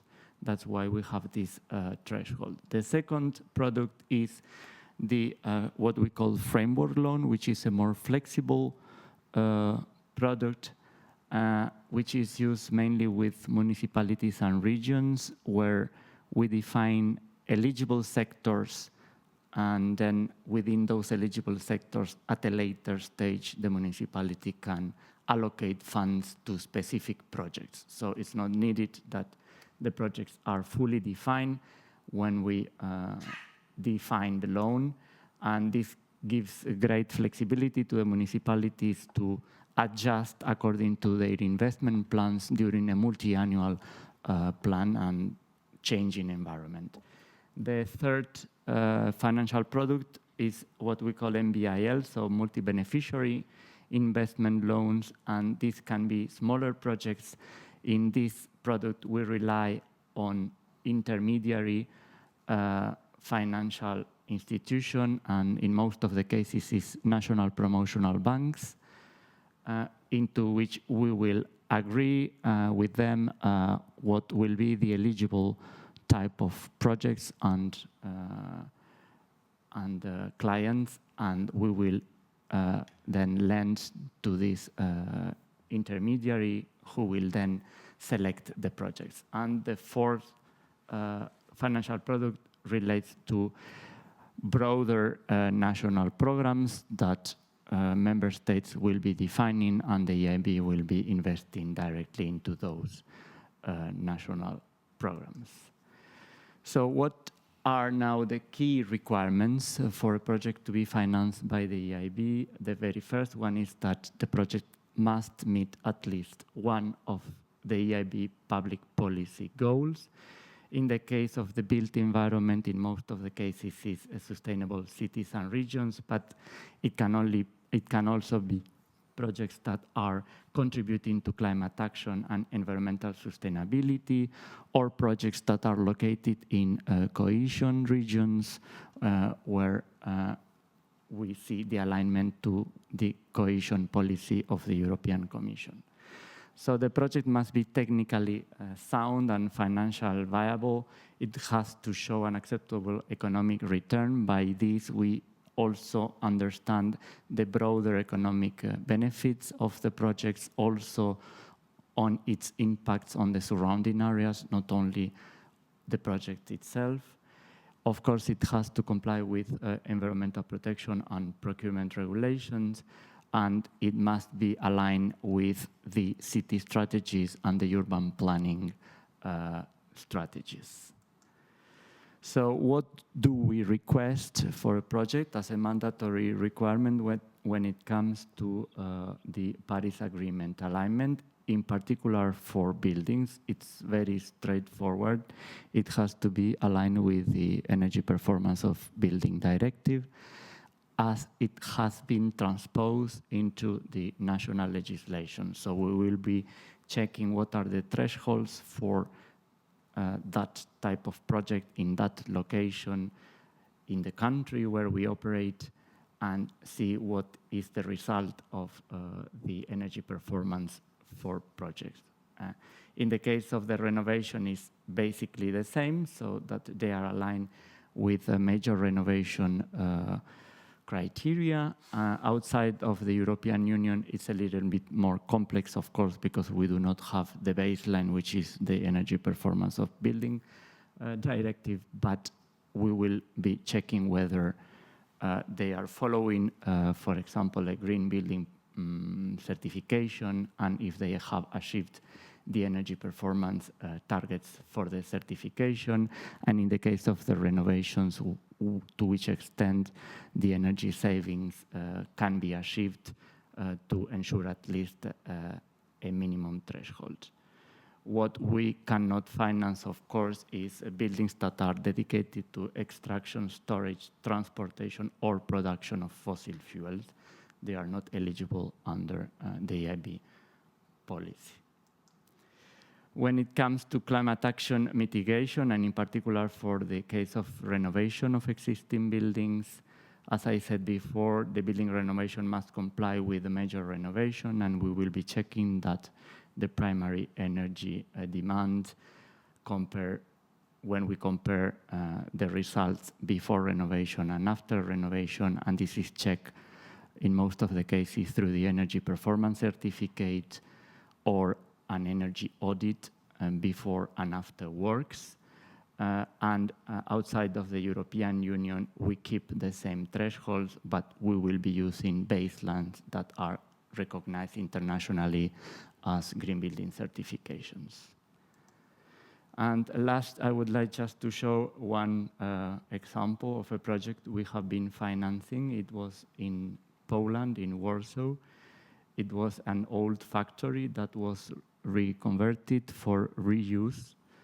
It was then used as a mixed-use complex with offices, retail, and cultural function, because the promoter in that case included a small museum to explain the history of the site and what was done before in the site. This project also had land decontamination required due to the former use. And the investment loan was around 60 million euro. In this case, it was a corporate, it's not a public entity. We managed to finance this project with this borrower. And the project achieved a BREEAM Excellent certificate. Of course, the energy savings before and after for the renovation part were above 30% of the primary energy demand. They have also installed photovoltaic panels on the roofs that are producing almost 46 megawatt hour per year. And we have to say that this project was quite successful in the urban regeneration in the surrounding areas, because as you can see in the picture to the right, they have also created an internal public street which is open to citizens, and it creates a great environment in the surroundings. So after the renovation, the surroundings area were extremely converted. So I think that's all from my side, and thank you very much for your attention.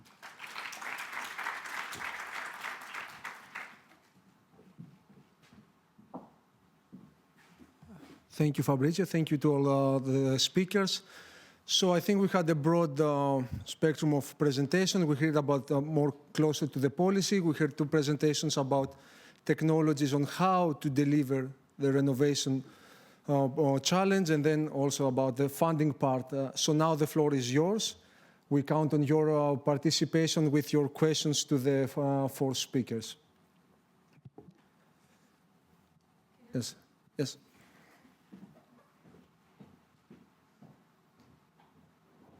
Some simple house rules. Present yourself, name and affiliation. Okay, my name is Rita Moura. I'm from Portugal, from a construction company, but also the president of National Technology Platform, the construction platform. And what I see in the last presentation, which I appreciate a lot, is that probably in Built4People, we have also to find some subjects related with urban regeneration. Because I truly believe that cities are probably one of the most important inventions in the world. And it's really important to be focused on the regeneration of the city, let's say not only in the buildings, but also in the infrastructures, and also in the mobility, and also in regeneration the city, changing it to a more green areas, etc. So probably it's important that we have more calls regarding this subject and not only buildings itself. It's just an opinion, not a question. Thank you. Next one.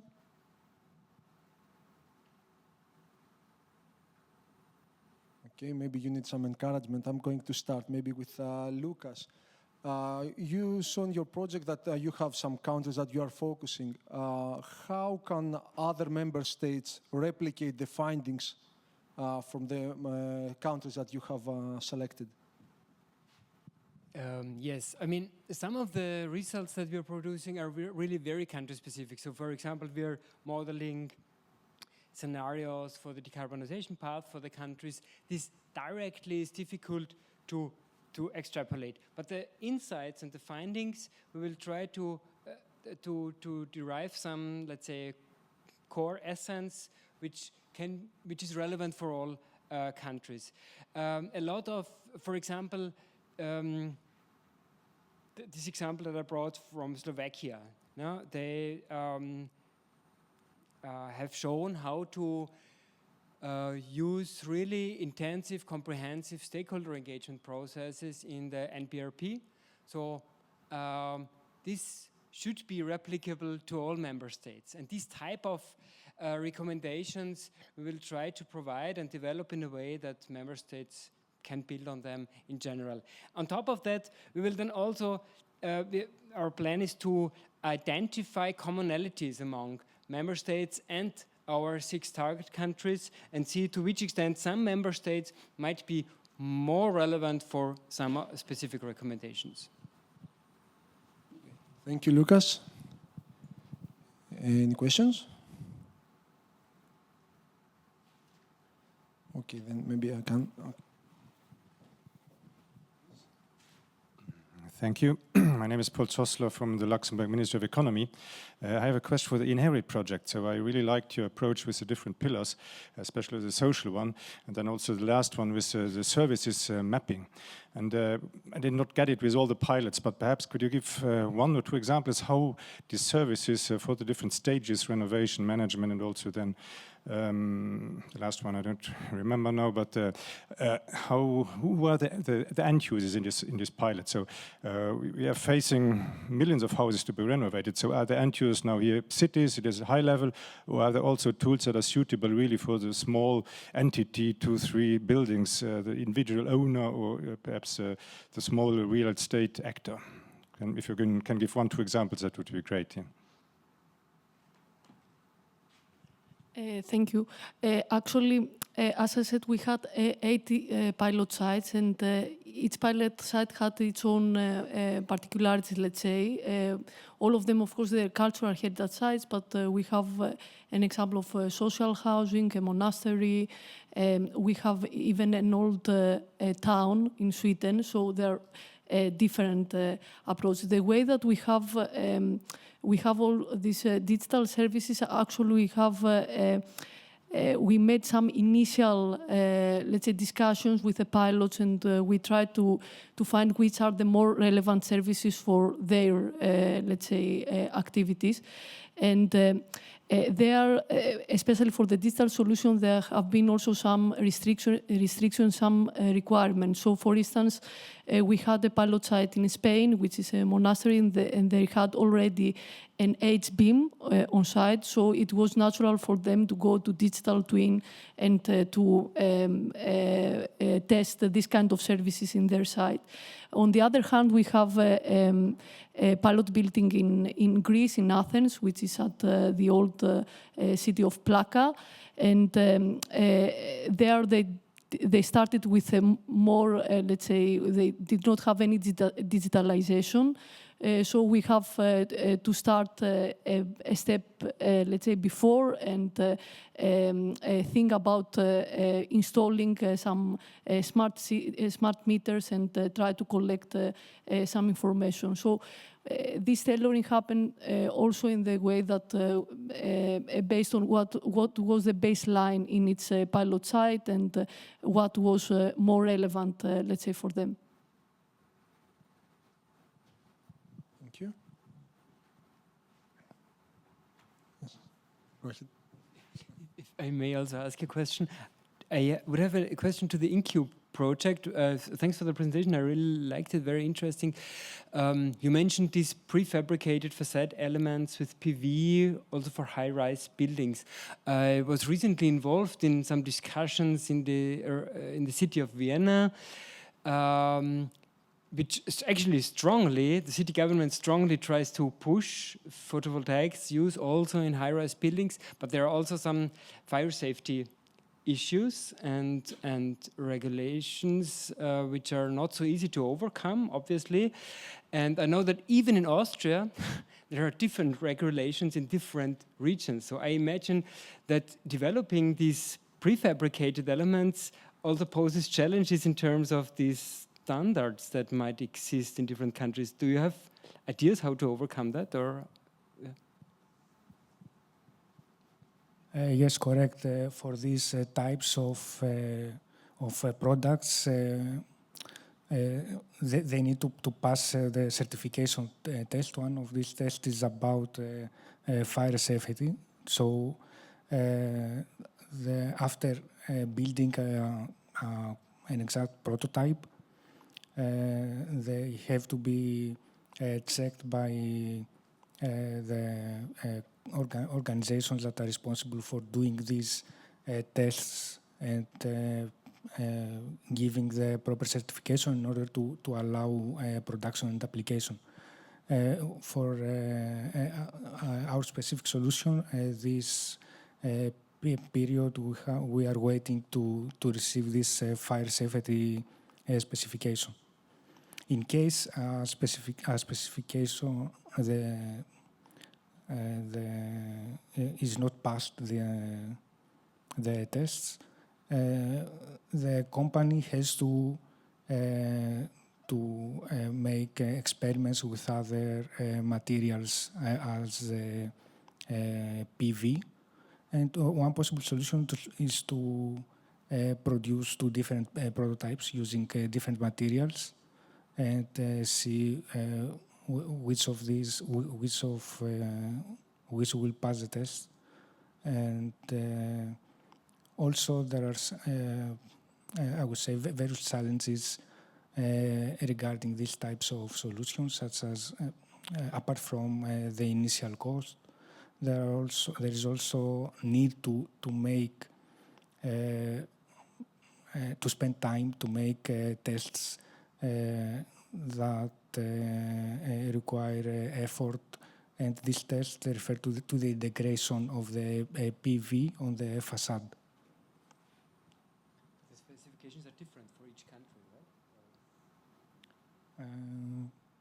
I'm not sure about this, but I guess that there will be differences in the specification.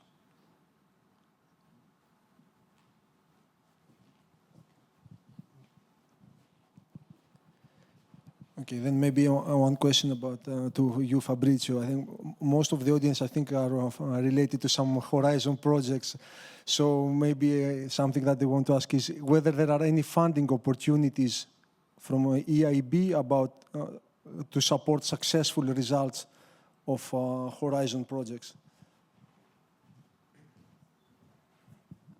Yes, thank you for the question. So the very short answer is yes, we have facilities that are tackling research and innovation. Actually, we do have a specific department in the Projects Directorate, which is called INCO. It stands for Innovation and Competitiveness. And there they assess projects in research and innovation, and they can cover even research and development facilities, infrastructure, but also research itself, so the activity with grants. We can also cover research infrastructure, science and technological parks, investments, including digital innovation hubs. So it's quite large, the spectrum of what we can cover. In particular, in the built environment, we have just, this is a very recent news, so the bank approved last week a lending envelope for the climate neutral cities.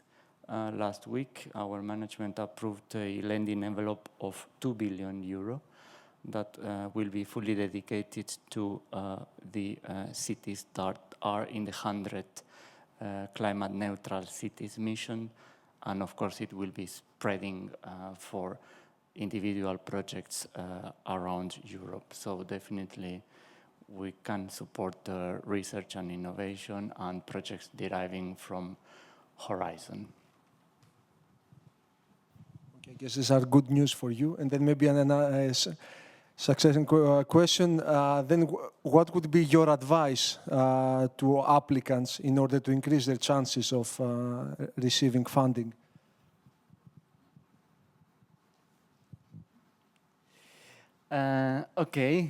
So I would say, first of all, and it's very related to this forum, is a stakeholder engagement. So make sure that you have everyone on board, in particular your local government and at the national level or regional level, because as you probably know also, we are granting the loan, but we are asking the no objection from the Commission through the Article 19.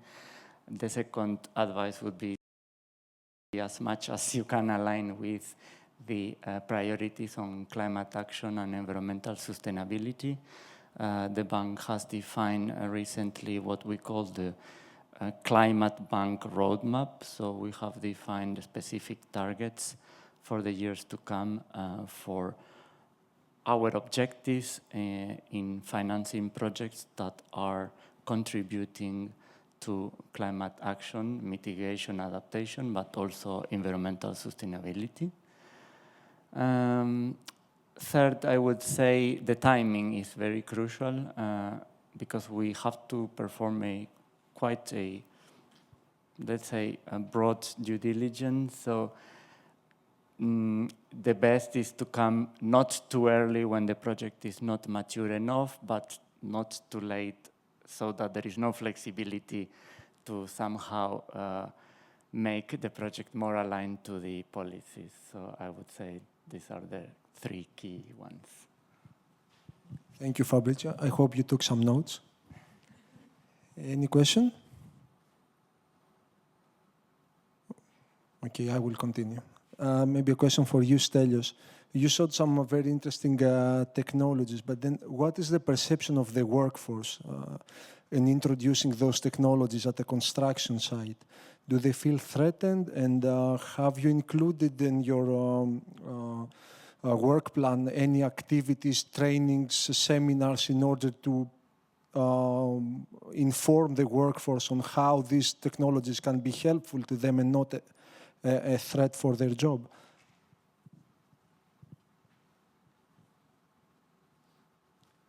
Yes, many workers see the potential benefits of automation, such as, for example, the improvement in productivity. However, there are also concerns, such as, for example, the fear of job loss due to introduction of automation and robots.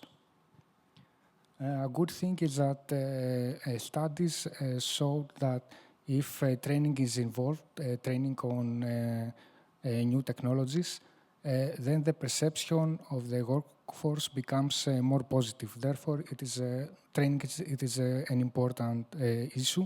And in the Incube project, we consider training.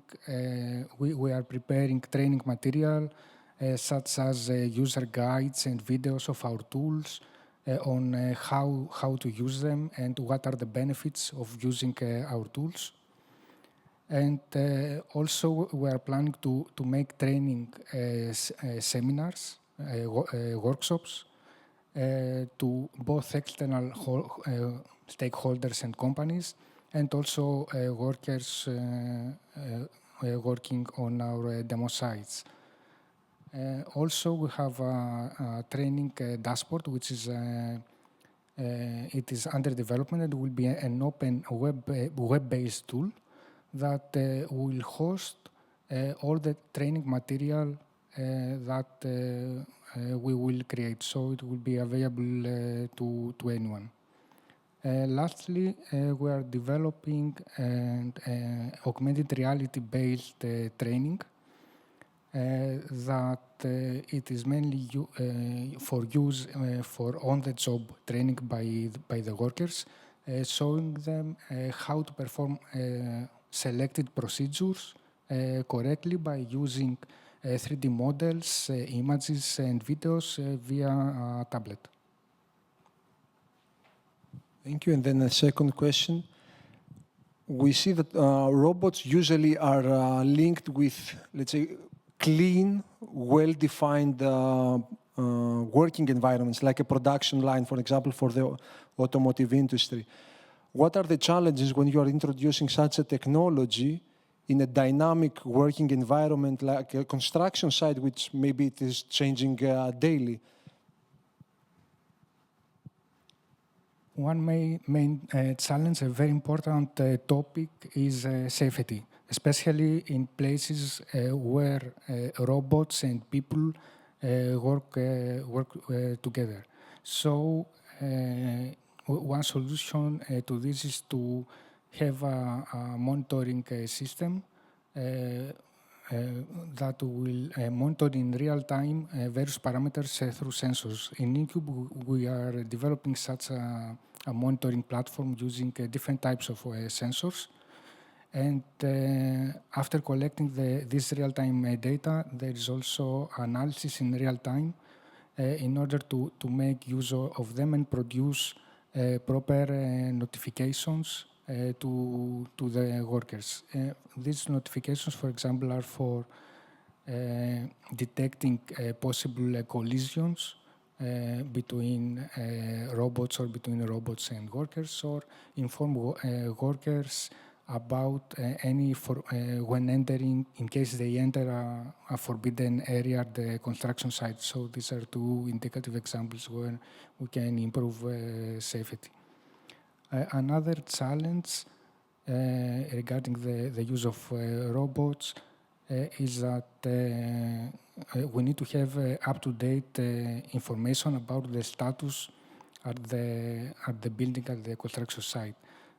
So this can be done by using BIM information, so that the operators of the robot to know what to do next and how to operate the robot in an optimal manner. So this integration of BIM models is important as well.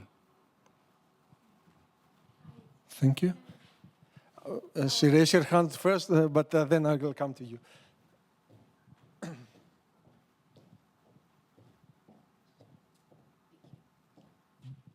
Thank you very much. I'm Tara McCarthy. I'm working in an innovation cluster in Belgium. And I'm looking for information because as we are working with searchers, private and academic searchers on industrialization, so including off-site, but not only, I would like to know how to reassure the construction companies to invest in research for industrialization, and that the result will go to the European market, because I heard that the Chinese were making pressure on Europe to edit standards and norms, and I think that's quite dangerous because the result of the research might not be for the European market if we open it. And so how can we, go towards standardization needed for the industrialization, but without opening too much for it to be too easy for others to replicate it, but not with the quality standards that we have in Europe. So if someone has, solutions or ideas, I'm willing to have them. Thank you. Thank you. Stelios?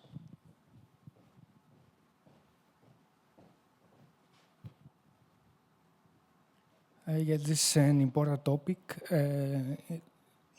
Industrialization includes also both, I would say, hardware and software. There are companies that are responsible for producing the hardware, such as the robot. Other companies are responsible for producing software for interacting with machines. And also there are companies that perform integration work, so they integrate machines with already existing software that is available in the market. So it is important to have standards to perform these communications, and I see that there is a room for innovation and leading within Europe in such domains.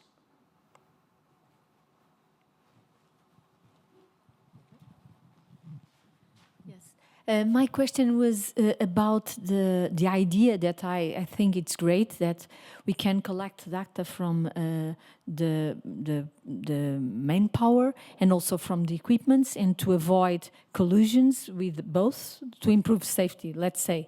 But at the same time, in Portugal, we are blocked with the regulation regarding the personal data regulation, you know, and with we have problems with the syndicates, with the, you know, do you have a solution for that? Because it's a huge, a very interesting solution, but at the same time has that problem.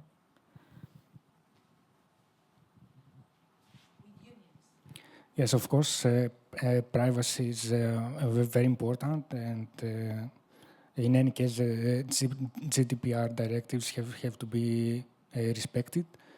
So one solution to this is to use anonymized data and restrict the access to raw data, such as, for example, data that reveal how to say the positions of a worker through its wearable tag, for example, and to be used only by the system to produce an alert when needed.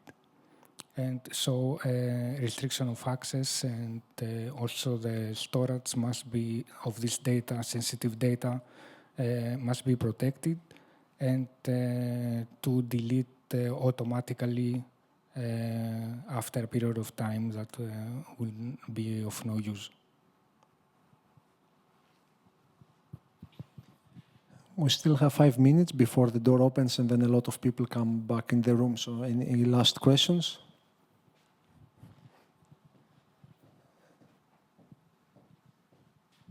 Thank you. I'm Pablo Carnero from RIVA, so the Federation of European Heating, Ventilation and Air Conditioning Associations.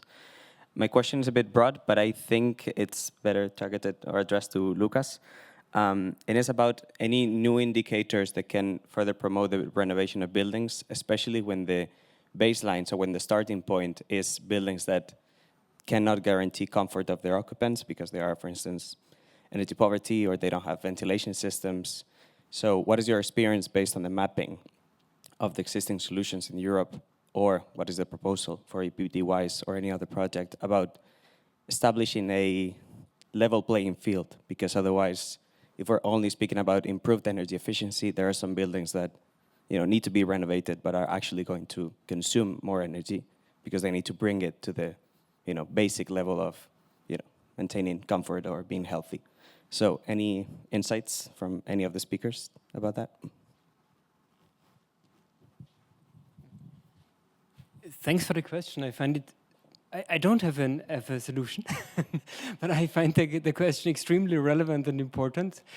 I think this discussion about the worst performing buildings that we now have in the context of Article 9 goes exactly in this direction. There is the indicator of specific primary energy demand, but I agree there might be other indicators as well. And then also the question, is it, let's say, measured consumption or calculated demand? Goes exactly in this direction. No, I think I would say that's what I meant also, how to identify these worst performing buildings. To my mind, definitely the comfort needs to be taken into account, so the comfort level currently achieved in the buildings, but yes, also microeconomic, socioeconomic indicators to tackle energy poverty.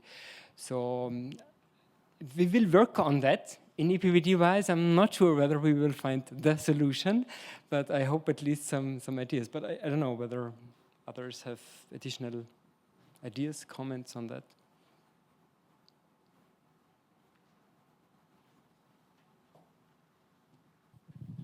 Okay, last chance. Okay, and I would like to thank first of all the presenters and you for staying and for asking questions. I think we can close the session here, and then we'll continue with the rest of the program for today.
And the one in front is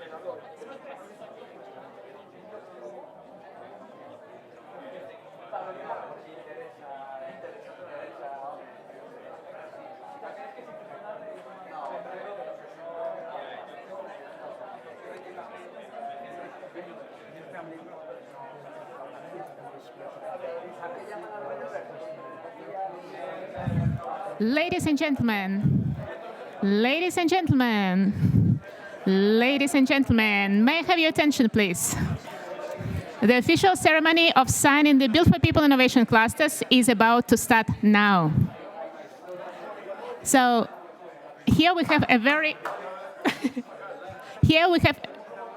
final bell to invite everyone to the room, and we invite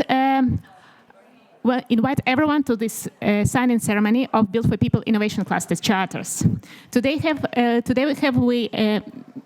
we have a nice representation of different clusters who are going to sign their Built for People Innovation Clusters charters. And let me just very quick, to make the process smooth, let me remind you the housekeeping rules. So we're going to invite each and every cluster, one by one, in alphabetical order, to come here and to sign their charter. As soon as the charter is signed, we'll invite you to the cluster representative to go to another side of the stage where our professional paparazzi is going to take the photo of you. And while doing it, please don't leave immediately, because in the end of the ceremony, when all Built for People Innovation Clusters are signed, we are going to have the royal photo of Built for People Innovation Clusters who have already become from prospective to emerging clusters. And of course, please don't leave, because we'll kick off the sustainable places, which is another big highlight of this afternoon. So we start. So the first one is the cluster who is coming from Hungary. We invite Nagy Patrick to come here, and this is the Aschenerk cluster. Please welcome.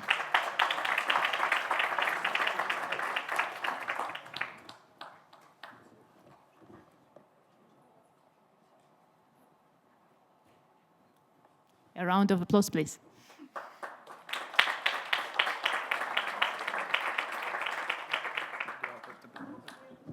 Yes. You can take just one picture. Thank you very much. So, very quick moment of photo for the history. We're keeping this slide at the moment to have it everything synchronized.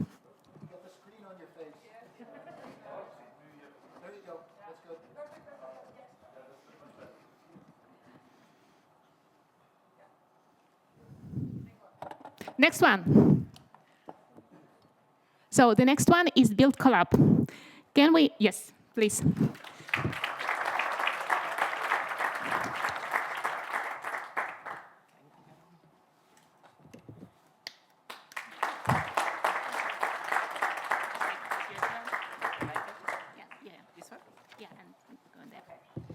So another moment of history.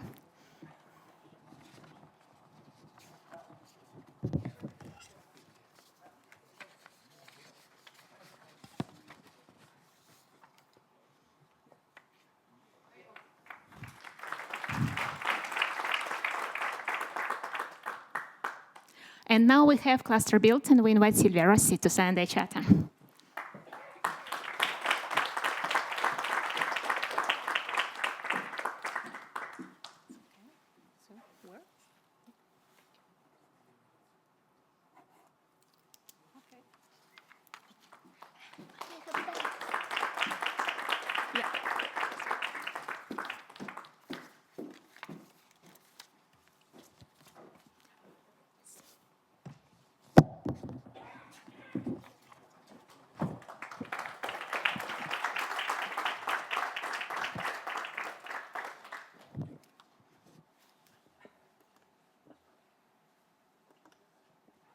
Yes, Inigo, you're already on the way. Oops,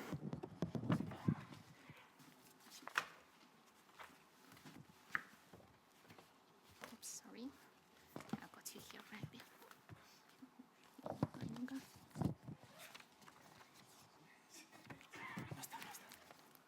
It's in process. Yes.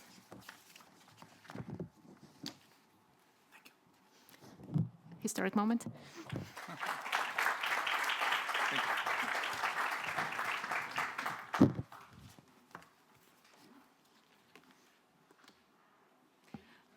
Galicia, construction cluster. Oh, no, I'm sorry. It was horrible.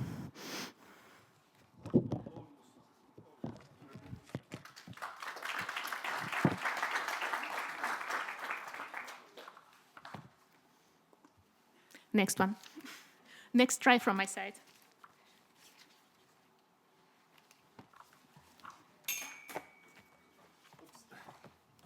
We're busy.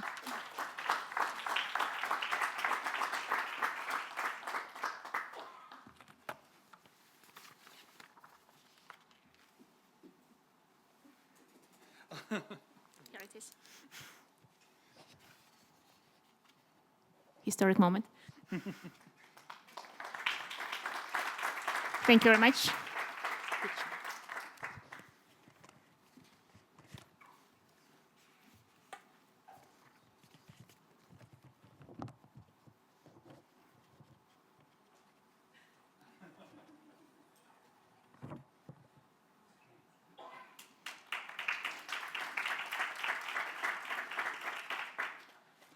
Galician wood,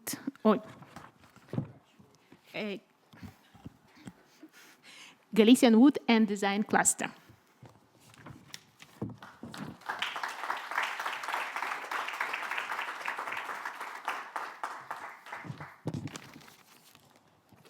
Another historic moment.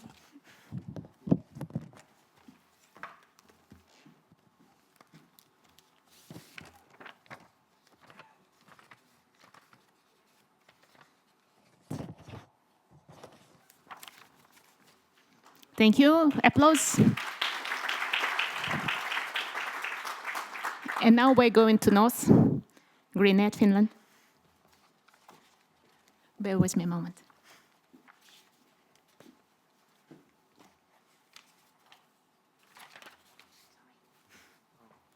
No, I have it. You can applause in the meantime.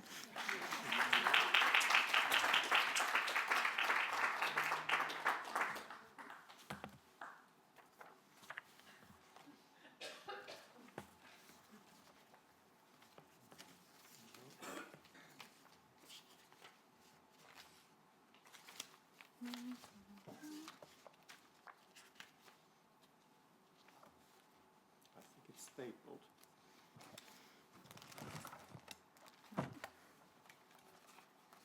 Well, you have a unique chance to say something while I'm looking for it. Okay, very nice to be here. Greetings from Finland. I'm from Greenet, Finland. And my papers are somewhere here. Great, excellent. No, it's not. Oh, really?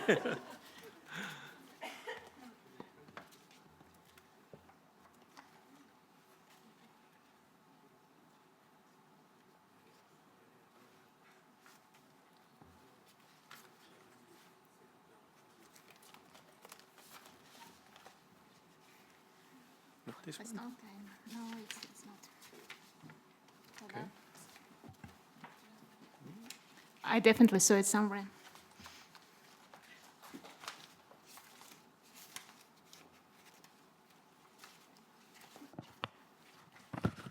Yeah, maybe it's there. Don't think so.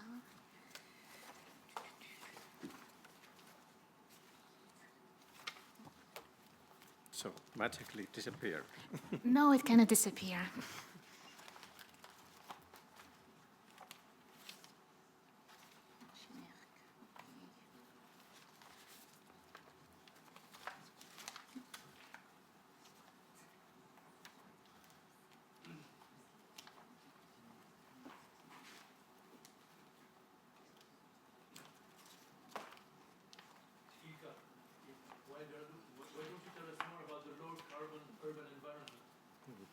Yes, why not? Why not use it? Yes, yes.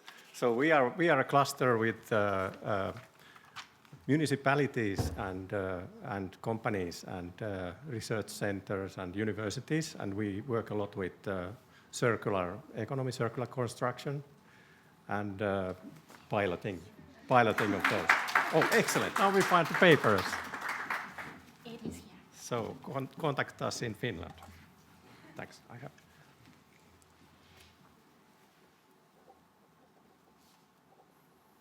Okay. Thank you. Thank you very much for bearing with us, and yeah, huge round of applause.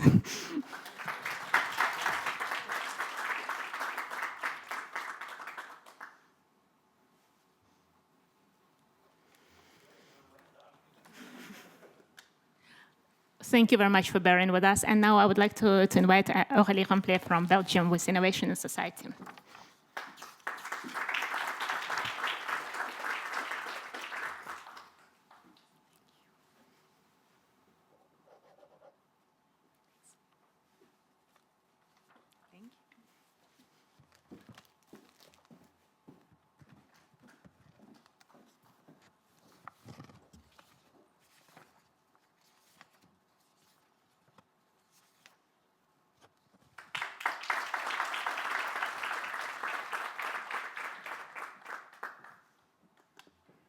And we are going to the south, Italian cluster, which is called Stress.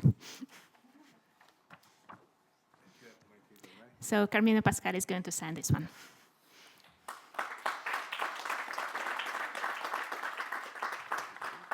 Just take one page and afterwards I'll organize it.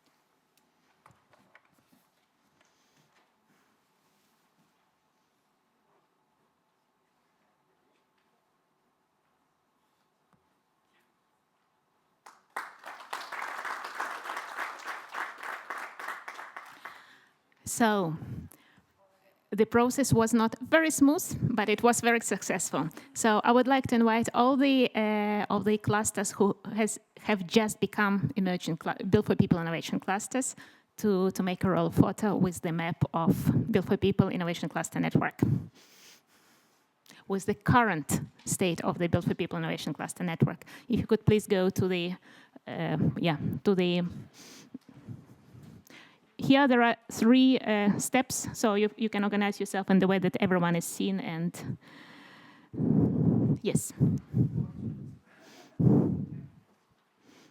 And we do invite right now with a huge round of applause the front-runner clusters, Built-in and ODEs, who have signed their Built4People Innovation Cluster charters in September last year. They're going to join the roll photo.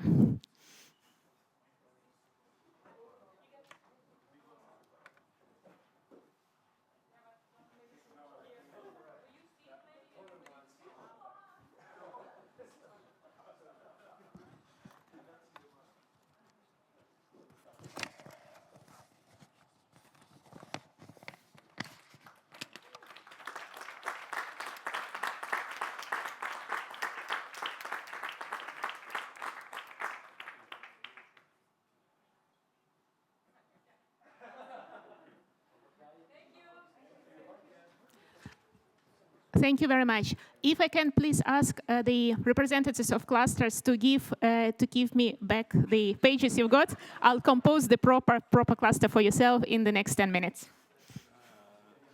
Yes, thanks. Yeah. No, later.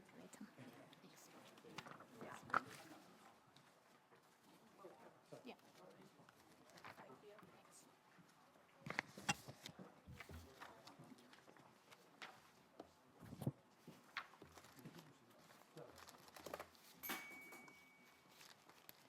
So, and now we have gone successfully through this big ceremony, and we would like to go to the final part of this Built4People Stakeholders Forum 2024.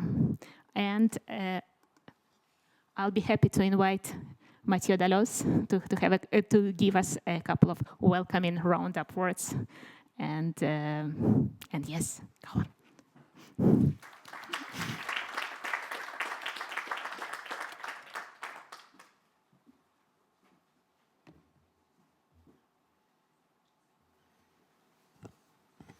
Good afternoon, still, and thank you very much for being here today. It was a really interesting afternoon from my point of view. Very interesting first to see so many persons, whereas for the last 2 years we were online, and I think this is a very nice development to be all together and to meet new persons. So in that sense, it was good to have the opportunity to network for some of you. Of course, it's always a little bit too short, but I understand that you will have more time in the coming days to discuss all together.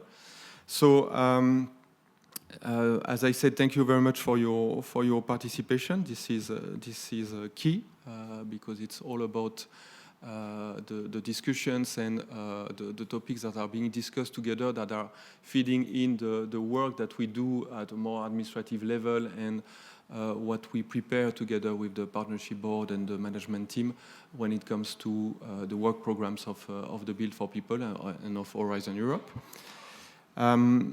So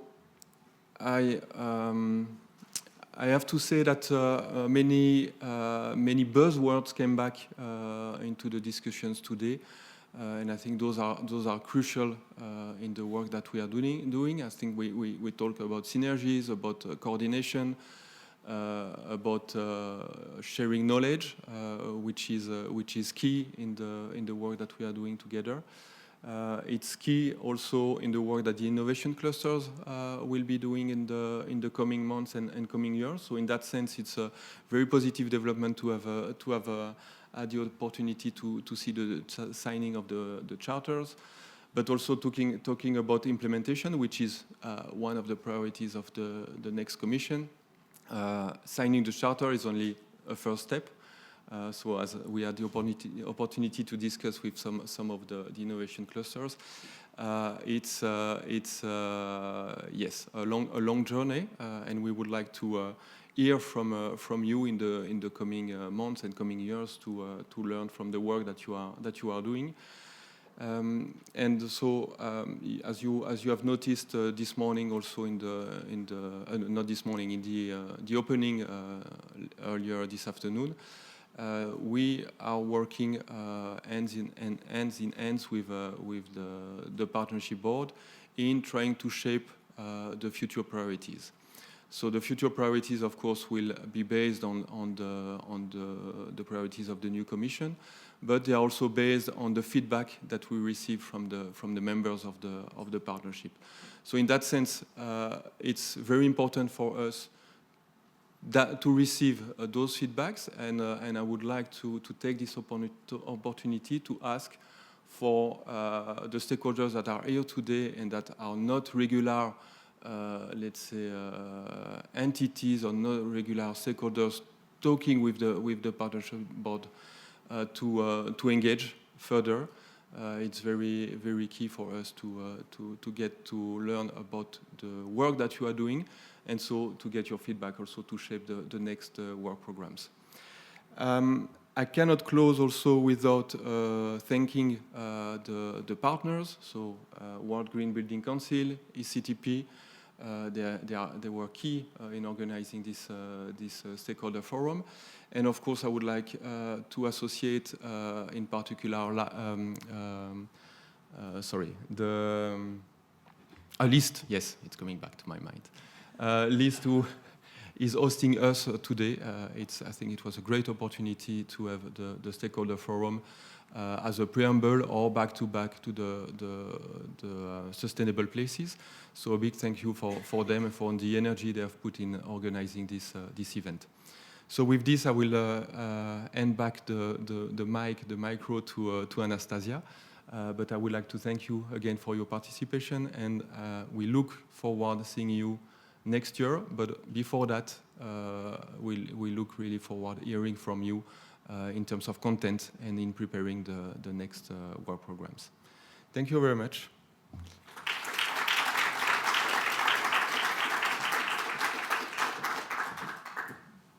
Thank you very much, Mathieu. Thank you very much, everyone who has participated in this live Built4People Stakeholders Forum. If you close your eyes for a second, you might imagine that it's Alain Zarli who is speaking to you, which is unlikely to be easy. But I would really like to invite you all to join my gratitude and my appreciations for all the work which was done by Alain behind, in preparation for Built4People Stakeholders Forum in particular, and Built4People Partnership and Built4People movement in general.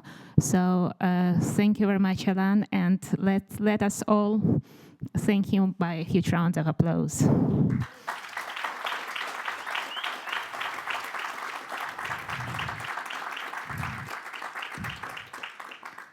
Thank you very much. So thank you for all the participants today. Thank you for all the speakers, for all the presenters. Thank you very much for our online audience. And you can open your eyes. It's now me. And the only thing I can tell right now is to invite you to the second highlight of this afternoon, right now, which will be Sustainable Places opening, and invite you for the next Built4People Stakeholders Forum in 25, which will be soon.